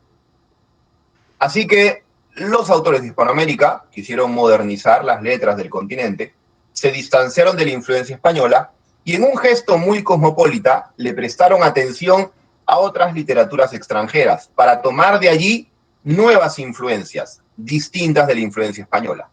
Pregunta para ustedes, ¿cuál fue el territorio extranjero que a nivel literario más influyó en los modernistas?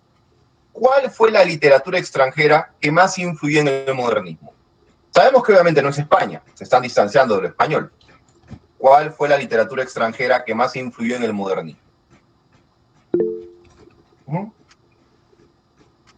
Excelente, Juan. Francia. Cuidado. Hubo influencia de otros países, sí, pero la influencia más predominante es la francesa. Así que los autores hispanoamericanos, para modernizar nuestra literatura, se alejaron de la influencia española. En un gesto muy cosmopolita, le prestan atención a las literaturas extranjeras de otros países, se centran en Francia. Y efectivamente, me roba mis líneas, Edgar, justo iba a decir eso, gracias por tu intervención. Dentro de Francia, los modernistas le prestaron atención a dos corrientes poéticas de fines del siglo XIX, el parnasianismo y el simbolismo. De repente alguien por aquí piensa, profe, pero ¿dónde está lo original? ¿Dónde está la originalidad en dejar de copiar e imitar lo español para empezar a copiar o imitar lo francés? Cuidado. Cuando los modernistas le prestan atención al simbolismo y al parnasianismo francés, no es que ellos quieran copiar, plagiar, imitar esos movimientos poéticos, no. Lo que hicieron fue tomar el simbolismo, tomar el parnasianismo y someterlos a un proceso llamado sincretismo. Profe, ¿cómo funciona ese proceso llamado sincretismo? El sincretismo implica lo siguiente: tomo un elemento, tomo otro elemento y los mezclo, porque al mezclarlos se termina generando un tercer elemento, un producto original, nuevo, insólito. Apelar a la mezcla como un medio para crear un producto nuevo, eso es el sincretismo. Los autores hispanoamericanos tomaron el parnasianismo, tomaron el simbolismo y al mezclarlos terminaron creando algo original, el modernismo, la primera corriente surgida en Hispanoamérica. Así que recapitulo lo que he dicho: autores hispanoamericanos, ¿ok? Deciden básicamente modernizar nuestras letras. Para eso dejan de imitar lo español, en un gesto cosmopolita, le prestan atención a literaturas extranjeras distintas de España, se centran en Francia, toman el simbolismo y el parnasianismo, no lo van a copiar, no lo van a imitar, mezclan el simbolismo y el parnasianismo para crear un producto nuevo. La primera corriente original de Hispanoamérica, el modernismo. La mezcla como un medio para producir algo nuevo. La mezcla como un recurso para crear un producto nuevo. Ese proceso es sincretismo. ¿Ok? Ya. Otras características del modernismo, por ejemplo, el exotismo. Profe, ¿qué es lo exótico? Prestarle atención a culturas lejanas, remotas, distantes de la mía. Culturas tan lejanas, tan remotas, tan distantes, que por eso mismo son muy diferentes, muy distintas de la mía, a tal punto que me resultan raras, extrañas, misteriosas, extravagantes. ¿Ok? Ahora, China, Japón, la cultura nórdica, la mitología grecolatina, son un ejemplo de exotismo. La mitología nórdica del norte ancestral de Europa es una cultura inmensamente distante, lejana y muy distinta de la cultura hispanoamericana, a la cual pertenece el modernismo. La mitología griega, obviamente, la Grecia mitológica no es una cultura muy distante y muy diferente de la cultura hispanoamericana. El Japón milenario, otra cultura muy distante y muy diferente de la cultura hispanoamericana. ¿Ok? Así que el exotismo implica, repito, que en mi obra voy a incluir personajes, animales, escenarios, eventos que pertenecen no a mi cultura, sino a culturas muy distantes y muy distintas, muy diferentes de la mía. Culturas que por eso mismo me resultan raras, extrañas, extravagantes. Son culturas con las cuales yo no estoy familiarizado. Muy bien. Ok. Cuidado con el siguiente detalle. Los modernistas tienen el llamado esteticismo. ¿Qué es el esteticismo? Quiero, ¿ok?, generar en mi obra no una belleza simple, humilde, sencilla, llana. No, no. El esteticismo implica que el objetivo de mi obra es crear una belleza llamativa, elegante, refinada, opulenta, impactante. Quiero crear el mejor resultado estético posible, ¿ok? Para eso voy a elaborar la forma, el estilo, a través de recursos como, por ejemplo, la musicalidad. Voy a preocuparme por la eufonía, el sonido agradable del lenguaje que tiene mi texto. O puedo apelar, por ejemplo, al cromatismo. Al hacer una descripción, enfatizo colores, matices y tonalidades para darle más belleza a aquello que describo. O la imagen plástica. Al realizar una descripción, enfatizo rasgos visuales, volumen, tamaño, forma, brillo, color, musicalidad, cromatismo e imágenes plásticas son recursos que le permiten a los modernistas elaborar, sofisticar la forma, el estilo, el lenguaje para alcanzar el esteticismo, el mejor resultado estético posible. Así que en términos más sencillos, el objetivo de mi obra es el esteticismo, el mejor resultado estético posible. El medio que utilizo para alcanzar dicho fin son recursos como la musicalidad, el cromatismo o la imagen plástica. Ok, hablemos ahora de Rubén Darío. Rubén Darío es un autor nicaragüense, en realidad se llamaba Félix Rubén García Sarmiento. Inicia el modernismo con su libro Azul. Pregunta, ¿cuál es el libro con el cual Rubén Darío llevó el modernismo a su máxima expresión? ¿Cuál es el libro de Rubén Darío considerado la cumbre del modernismo hispanoamericano?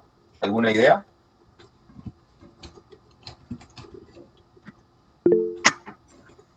No, cuidado, el libro Azul inicia el modernismo. Pero hay otro libro con el cual Rubén Darío toma el modernismo y lo lleva a su cúspide artística, a su máxima expresión. Si Azul inicia el modernismo, ¿cuál es el mejor libro modernista? ¿Alguna idea? También le pertenece a Rubén Darío, por cierto. Los Raros no, Los Raros es un libro de ensayos y el modernismo no es que haya destacado en ensayo. Exacto, muy bien, Almendra y Edgar, prosas profanas. Cuidado. Azul, libro de cuentos y poemas con el cual Rubén Darío inicia el modernismo. Prosas profanas, libro únicamente de poemas que se considera la cúspide del modernismo hispanoamericano. De hecho, dentro de prosas profanas está el famoso poema Sonatina. La princesa está triste, ¿qué tendrá la princesa? Los suspiros escapan de su boca de fresa, que ha perdido la risa, que ha perdido el color. Pero a San Marcos le interesa más el libro azul. El libro azul marca el inicio del modernismo hispanoamericano. En azul hay cuentos y poemas. Los poemas no importan tanto porque tenían muchos rastros del romanticismo previo. Lo que importan más son los cuentos. San Marcos, por ejemplo, le presta atención a cuentos como El Rey Burgués o El Sátiro Sordo. El Rey Burgués y El Sátiro Sordo son cuentos que tienen en común un mismo tema. Y el tema es mostrar cómo el artista es marginado por la sociedad. ¿Ok? Profe, ¿por qué la sociedad margina al artista? Lo que pasa es que la sociedad es materialista y el artista es idealista. A la sociedad le interesa todo lo que dé ganancia material. Al artista le interesa no lo material, sino exaltar un ideal, el ideal estético, el ideal de belleza. Entonces, la sociedad margina al artista, porque a la sociedad le importa lo material, pero el artista no me va a dar ganancia material con su obra. Por eso lo margino, porque a él le interesan otras cosas. No la ganancia material, sino exaltar un ideal estético. Pero a mí, la sociedad materialista, los ideales no me importan. Esto se representa en el cuento El Rey Burgués y en el cuento El Sátiro Sordo. En ambos hay un sujeto poderoso que gobierna un lugar. En ambos llega un artista y en ambos el artista es marginado, excluido. En El Rey Burgués, el espacio es el palacio. El sujeto poderoso, el rey burgués, una persona adinerada, y al palacio del rey burgués llega un poeta. El poeta quiere que el rey burgués financie su arte, pero ocurre que el rey burgués solo valora lo material y el arte del poeta busca el ideal. Por eso el rey burgués no financia el arte del poeta, porque no le va a dar lo que él quiere, ganancia material, y el poeta será marginado. El poeta no va a estar dentro del palacio del rey burgués, lo marginan al exterior, que se quede en el patio, y el poeta tampoco se va a dedicar a la poesía, lo marginan a una actividad secundaria, darle vuelta una cajita musical. Mientras que en el cuento El Sátiro Sordo, el espacio vendría a ser el bosque, el sujeto poderoso es el sátiro sordo, quien llega al bosque del sátiro sordo es un artista musical, Orfeo. ¿Qué le pide? Déjame quedarme en tu bosque. Quiere convencerlo con su talento musical, pero hay un problema. El sátiro, al estar sordo, está incapacitado para captar la belleza de las notas de Orfeo. Al final, el sátiro bota a Orfeo de su bosque, lo margina, no le permite quedarse en medio de dicho lugar. ¿Ok? Alguien poderoso que no tiene la capacidad de valorar la belleza artística. Y por eso margina a los artistas. Eso representa el sátiro sordo y también el rey burgués. Un detalle adicional, a nivel de la forma del estilo del lenguaje, en los cuentos de Azul se emplean recursos propios de la poesía. Los cuentos de Azul tienen un lenguaje lírico, poético. ¿Qué significa esto? Toma el libro azul, léete los poemas, vives una experiencia poética por las figuras literarias, la sonoridad, la musicalidad, el cromatismo. Pasa a los cuentos de Azul y la experiencia poética perdura, continúa, no se desvanece. Porque los cuentos de Azul emplean recursos propios de la poesía, como las figuras literarias, la musicalidad, el cromatismo, la constancia de los colores, los matices, las tonalidades. Ok, creo que eso sería lo principal.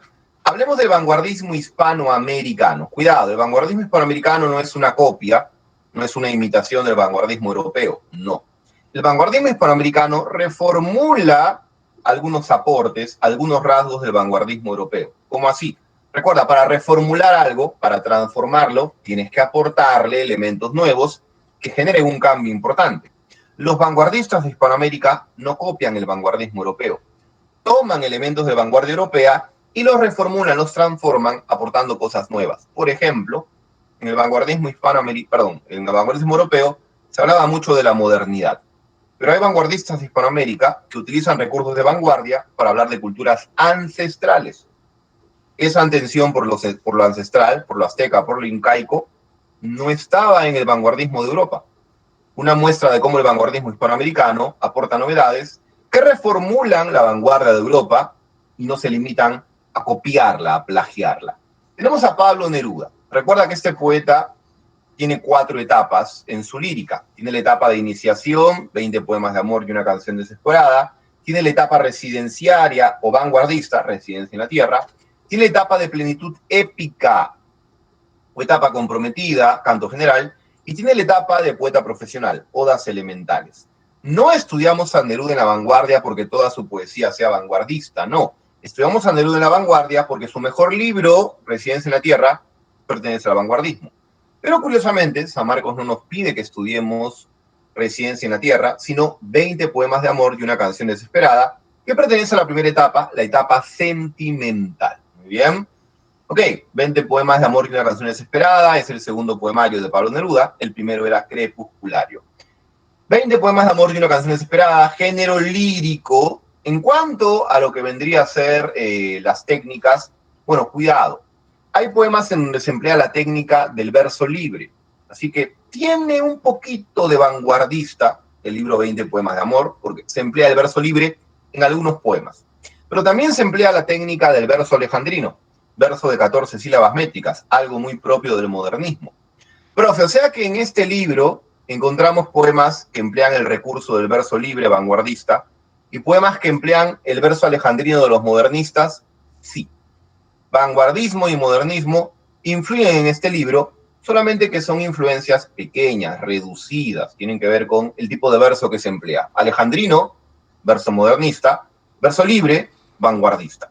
Hay otra influencia, la del neorromanticismo. El neorromanticismo tiene que ver con proyectar al paisaje mis emociones. Emociones que pueden estar vinculadas a lo erótico. Por ejemplo, el poema 1 del libro, Cuerpo de mujer, blancas colinas, muslos blancos. Estoy proyectando en el paisaje la emoción de nostalgia que me causa el cuerpo de mi amada. Mi emoción, la nostalgia por el cuerpo de mi amada, se proyecta al paisaje. Por eso esas colinas blancas me recuerdan los muslos de la mujer que amo. Neorromanticismo, mi emoción se proyecta al paisaje, ¿ok? Y esa emoción puede dar cabida a lo erótico. En el romanticismo antiguo, lo erótico no estaba presente. En el neorromanticismo, sí. Muy bien. Ahora, esto de que la emoción se proyecte en el paisaje, repito, ¿puede estar vinculado al erótico? A veces no. Por ejemplo, el último poema, el poema 20, nos dice, perdón, el poema 20, que plasma las emociones más tristes y oscuras, se ambienta en la noche, en el momento más oscuro, que adquiere el cielo. Oír la noche inmensa, más inmensa sin ella, nos dice el poeta en ese último texto. Así que emociones como la tristeza, proyectándose al paisaje a través de la noche, bueno, este recurso de mostrar mis emociones en el paisaje es un recurso neorromántico. Neorromanticismo, modernismo y vanguardismo influyen en este libro. El tema principal, obviamente, es el amor, que está en el título, pero el amor vinculado a la incomunicación, los amantes fracasan a la hora de comunicarse, y el amor vinculado a la distancia. De hecho, en el poema 1 te muestran al poeta recordando el momento de máxima intensidad entre dos personas que se aman, el encuentro carnal. Ese es el poema 1. Pero en el poema 15 te muestran a los amantes fracasando en algo muy importante, la comunicación. Me gustas cuando callas porque estás como ausente, me oyes desde lejos y mi voz no te toca. El poeta quiere hablar con la mujer que ama, pero esta se niega a hablarle. Hay un problema comunicativo. El poema 15 ejemplifica la incomunicación. Pero amantes que no saben comunicarse, lo dicen los psicólogos, son amantes que terminarán separándose. Por eso en el poema 20 los amantes están completamente alejados, la relación se rompió, ¿ok? Sin embargo, el poeta emocionalmente duda sobre si terminar la relación fue la decisión correcta o no. Yo la quise, a veces ella también me quiso, ya no la quiero, es cierto, pero tal vez la quiero, ¿ok? Así que poema 1, cuerpo de mujer, blancas colinas, muslos blancos. Poema 15, me gustas cuando callas porque estás como ausente. Y poema 20, puedo escribir los versos más tristes esta noche, los 3 textos más destacados de este libro. Vayamos con la pregunta. Cuerpo de mujer, blancas colinas, muslos blancos, te pareces al mundo en tu actitud de entrega. Mi cuerpo del abrigo salvaje te socava y hace saltar el hijo del fondo de la tierra. Un elemento constante en 20 poemas de amor y una canción desesperada es la influencia neorromántica. Bueno, sin darme cuenta estaba hablando de eso. En la cita, ¿cómo evidenciamos dicha influencia? Clave A, el cuerpo de la mujer se manifiesta como marco de dolor para el poeta. Clave B, la relación con la muerte idealizada. Clave C, la simbiosis entre el cuerpo de la mujer y la naturaleza. Clave D, la incomunicación de los amantes mediante el silencio presente en la noche. Excelente, Edgar, Almendra, Kevin y los que vengan después. La clave sería casa. La simbiosis, esta especie de identificación, mezcla, casi confusión entre el cuerpo de la mujer y el entorno natural. Ya sabes, la nostalgia por el cuerpo de mi amada se proyecta al paisaje y por eso las colinas me recuerdan a los muslos blancos. Pasamos a la nueva narrativa hispanoamericana, nos quedan 25 minutos para hablar de las características de la nueva narrativa, Borges, Carpentier y García Márquez. A ver, empecemos. La nueva narrativa hispanoamericana tiene 3 etapas, muy bien. La etapa emergente, que va de 1920 a 1930, la etapa de consolidación, que va del 40 al 50, y la etapa de apogeo, también denominada boom. Chicos, un momento, tengo que recibir un envío, un ratito.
Ok, chicos, mil disculpas, como les dije, bueno, para que vean que no estoy mintiendo, ha llegado un pedido y como soy la única persona en casa, tenía que salir a recibirlo. Estoy esperando otro, espero que no llegue en clase, pero igual les agradezco su comprensión. De hecho, voy a desinfectar mis manos un ratito con alcohol. Ya, no es comida, son unos libros. Por un momento pensé que la imagen del Drogos estaba faltando comunismo. Ok, son libros. Ya. A veces tener 2.200 libros no es suficiente y te compras más. Ya, muy bien. A ver, entonces vamos a continuar un ratito. Ok. Estaba diciendo entonces que la nueva narrativa hispanoamericana tiene 3 etapas internas. La etapa emergente, la etapa de consolidación y la etapa de apogeo. La etapa emergente va de 1920 a 1930. Muy pocos autores empleando técnicas de vanguardia. Martín Adán con La Casa de Cartón sería uno de ellos. La etapa de consolidación, 1940-1950, varios autores empleando técnicas de vanguardia con un manejo magistral de las mismas. De hecho, se llama etapa de consolidación porque Rulfo, Borges, Asturias, Sábato y Carpentier consolidan la nueva narrativa como el movimiento literario más importante en la novela y el cuento hispanoamericano. Por último viene la etapa de apogeo, ¿ok? También llamada boom. Aquí se encuentran varios autores, pero sobre todo destacan García Márquez, Cortázar, Carlos Fuentes y Mario Vargas Llosa. Estos autores, al igual que los de la etapa de consolidación, tienen mucho elogio de la crítica literaria. Estos autores de la etapa de apogeo, al igual que los autores de la etapa de consolidación, tienen un manejo magistral de las técnicas de vanguardia. La diferencia está en que los autores de la etapa de apogeo, los del boom, tienen un éxito editorial, un éxito de ventas que no tuvieron los autores de la etapa de consolidación. García Márquez y compañía van a vender millones de libros a nivel mundial, ¿ok?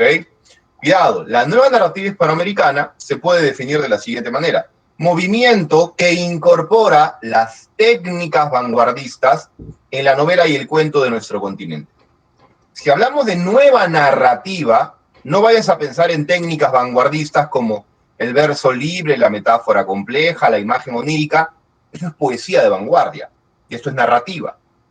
Cuando decimos que la nueva narrativa incorpora técnicas de vanguardia, piensa en las técnicas de vanguardia narrativas, como el monólogo interior, el tiempo no lineal, las múltiples perspectivas y el narrador objetivo. Esas técnicas que expliqué en el vanguardismo europeo las aplicas a este tema, ¿ok? Otras características del vanguardismo: el cosmopolitismo. Ya sabes, cosmopolita le presta atención a lo extranjero. Tienes aquí autores mexicanos, chilenos, colombianos, peruanos, argentinos, muy atentos a la narrativa estadounidense para tomar de ahí la técnica de las múltiples perspectivas, muy atentos a la narrativa francesa para tomar de ahí la técnica del tiempo no lineal, muy atentos a la narrativa irlandesa para tomar de ahí la técnica del monólogo interior. Profe, ¿qué implica la transculturación? La transculturación tiene que ver con lo siguiente. Voy a colocar en mi obra elementos que pertenecen a dos culturas distintas. Hay elementos culturales autóctonos propios de Latinoamérica y elementos culturales que vienen del extranjero. Por ejemplo, en mi obra puedes encontrar elementos culturales autóctonos como creencias de culturas ancestrales latinoamericanas, el tiempo cíclico, el animismo, el panteísmo.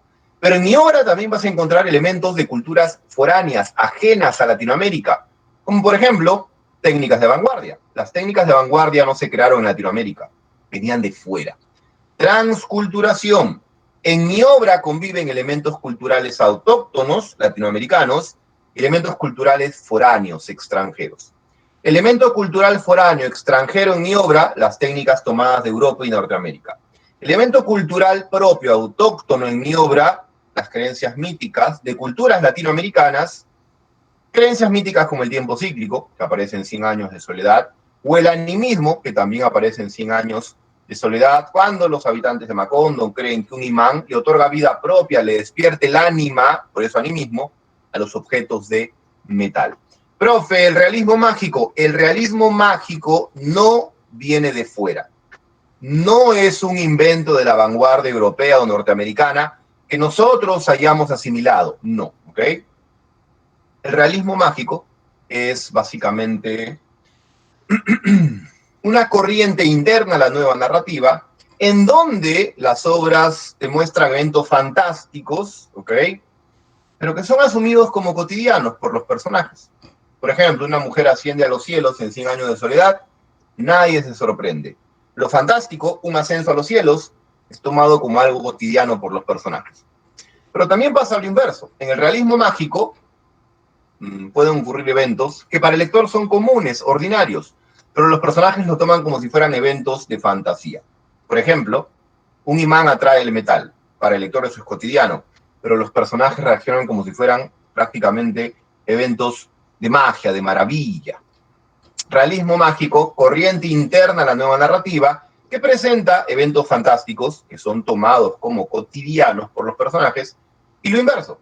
El realismo mágico también implica presentar eventos cotidianos, comunes y corrientes, que son asumidos como fantasía por los personajes. Ves que el imán atrae metal y enloqueces. Muy bien.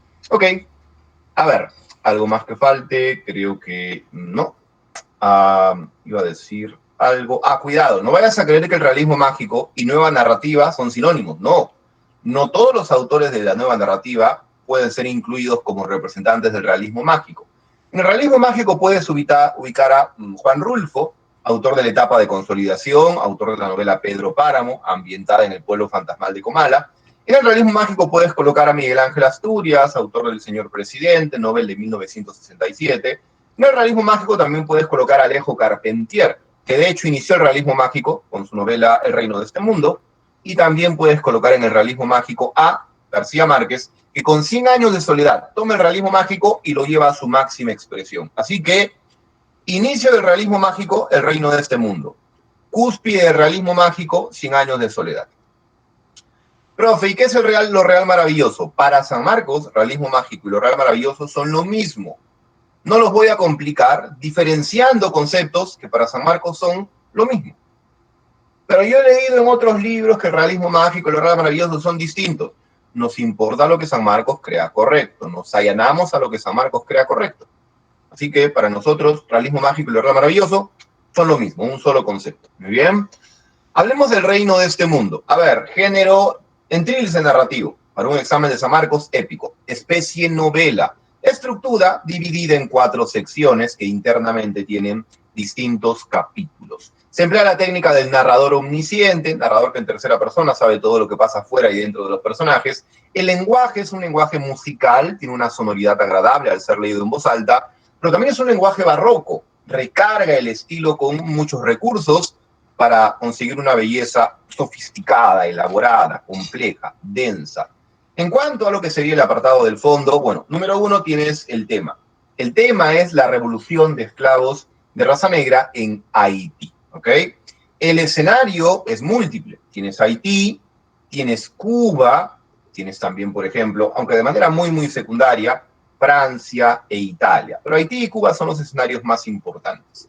El contexto en cuanto a la época vendría a ser siglo XVIII, segunda mitad, inicios del siglo XIX, porque en ese intervalo de tiempo se da la revolución en Haití.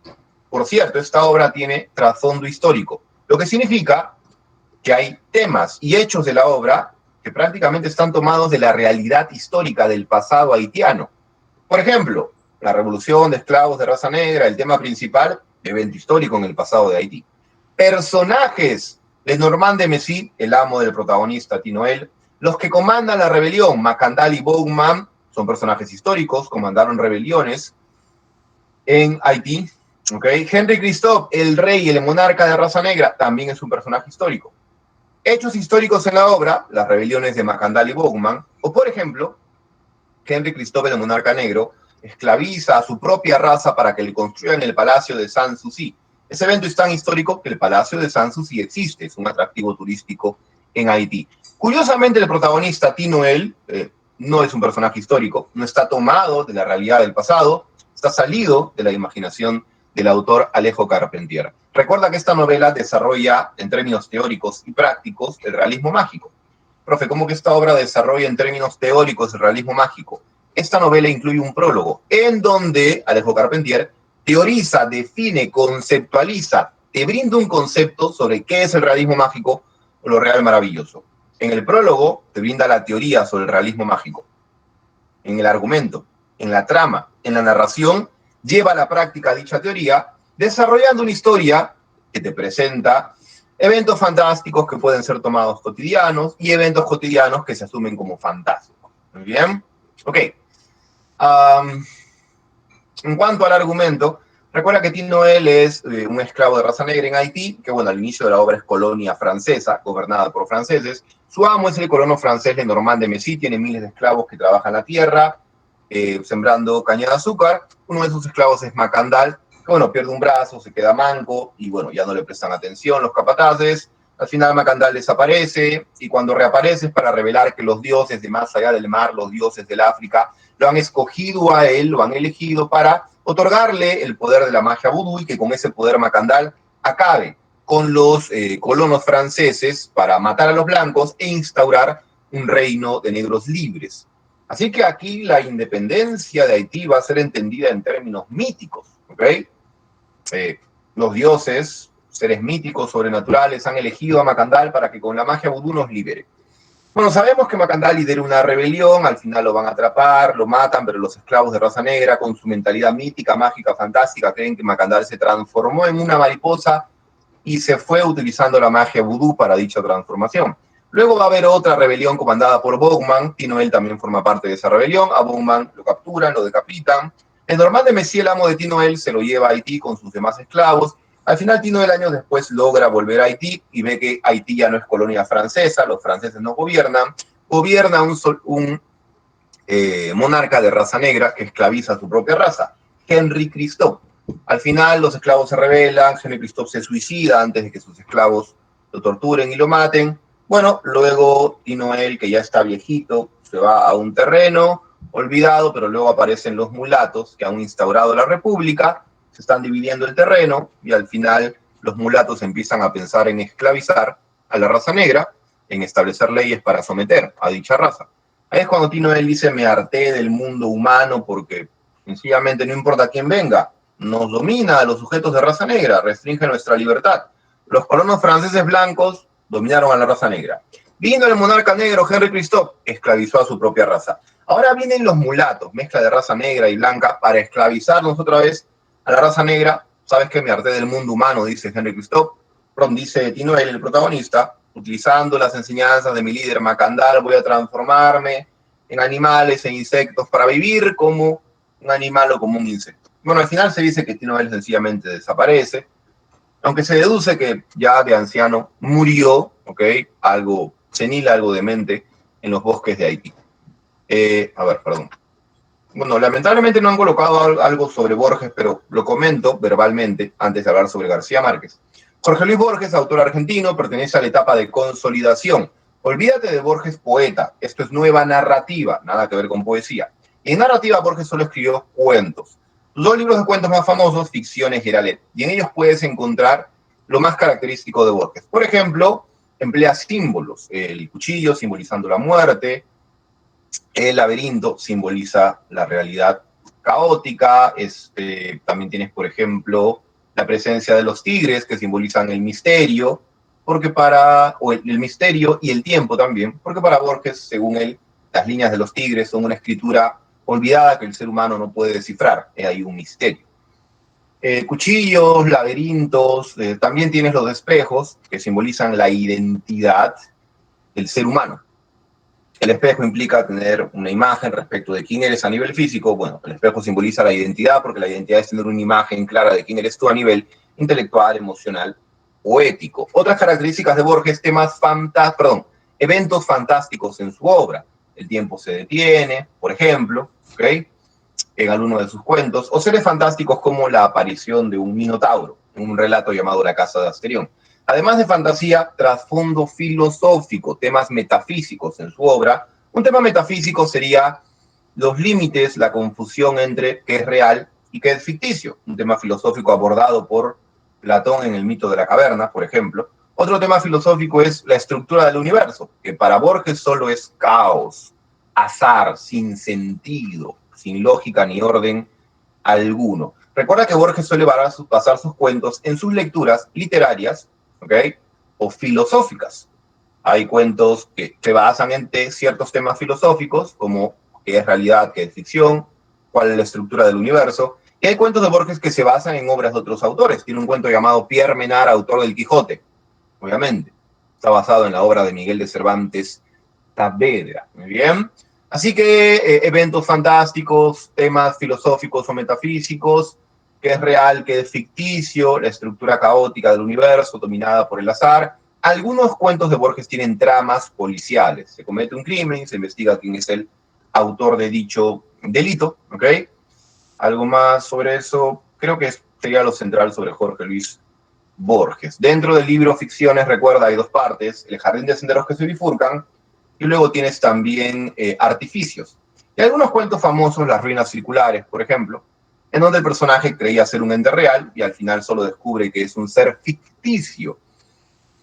Este cuento vino en examen de admisión ya antes. El cuento La muerte y la brújula, un relato policial. El cuento El sur, en donde un personaje confunde una heroica ficción creada por su subconsciente, un sueño, con una deprimente realidad. Está falleciendo en la cama de un hospital. Para terminar, García Márquez y 100 años de soledad. Autor de la etapa de apogeo, ¿ok? Recuerda que este autor pertenece al boom, novela de 1982, autor colombiano. La novela 100 años de soledad, para San Marcos, género épico, en Trilce, género narrativo.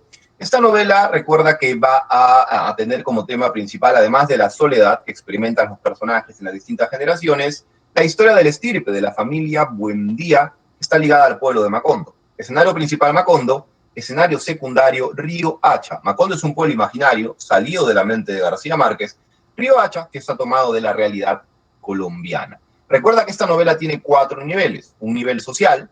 Leyendo esta novela, tú puedes conocer algunas costumbres de las sociedades latinoamericanas. Por ejemplo, matriarcado dentro del hogar, la madre gobierna. Patriarcado en la vida pública el hombre se impone. ¿Ok?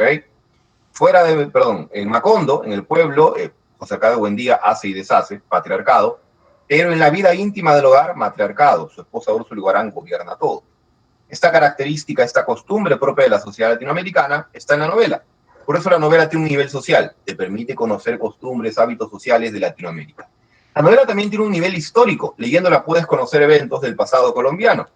La llegada de una compañía bananera que trae modernidad, tecnología, una huelga, los huelguistas son asesinados, una guerra civil entre el bando de izquierda y derecha, liberal y conservador. Todos esos eventos son de la historia de Colombia y están presentados en esta novela. Recuerda que el coronel Aureliano Buendía es el líder del bando liberal, que se enfrenta al bando conservador, lleva a cabo 32 rebeliones armadas y las pierde todas. La novela tiene no solo un nivel social, sino un nivel histórico. Nivel social, leyéndola conoces costumbres de la sociedad latinoamericana. Nivel histórico, leyéndola conoces eventos del pasado colombiano. La novela también tiene un nivel mítico. Leyendo esta novela puedes conocer creencias míticas latinoamericanas. Por ejemplo, la creencia mítica del tiempo cíclico. El tiempo cíclico está presentado en esta novela a través de la estirpe Buendía. Recuerda, en la familia Buendía el tiempo es cíclico porque lo que pasa en una generación se repite en la generación posterior. Y el tiempo es cíclico cuando el tiempo pasa y las cosas, en lugar de cambiar, se repiten. Se repite el nombre, José Arcadio Aureliano, se repite la apariencia, José Arcadio musculosos, Aureliano flaquitos, se repite la personalidad, José Arcadios agresivos, osados, los aurelianos son calladitos, tímidos, se repiten las acciones, por eso tiempo cíclico. Así que nivel mítico, esta novela te permite conocer la creencia mítica del tiempo cíclico, creencia sobrenatural latinoamericana.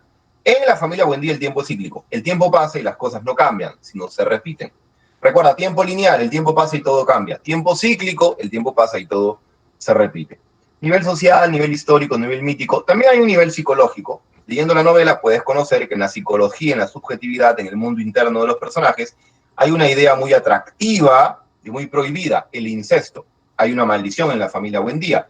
Cuando dos familiares se unen en vínculo carnal, el hijo nace con cola de cerdo. De hecho, la estirpe Buendía se inicia con un incesto y va a terminar con otro. La estirpe Buendía se inicia con el incesto de José Arcadio Buendía y Úrsula Iguarán, primos hermanos. Nacen los hijos que componen la segunda generación, José Arcadio, Aureliano Buendía, futuro coronel, y Amaranta. También crían de manera adoptiva a Rebeca, que trae al pueblo la peste del insomnio y del olvido. ¿Okay? Otro incesto va a terminar con estirpe Buendía.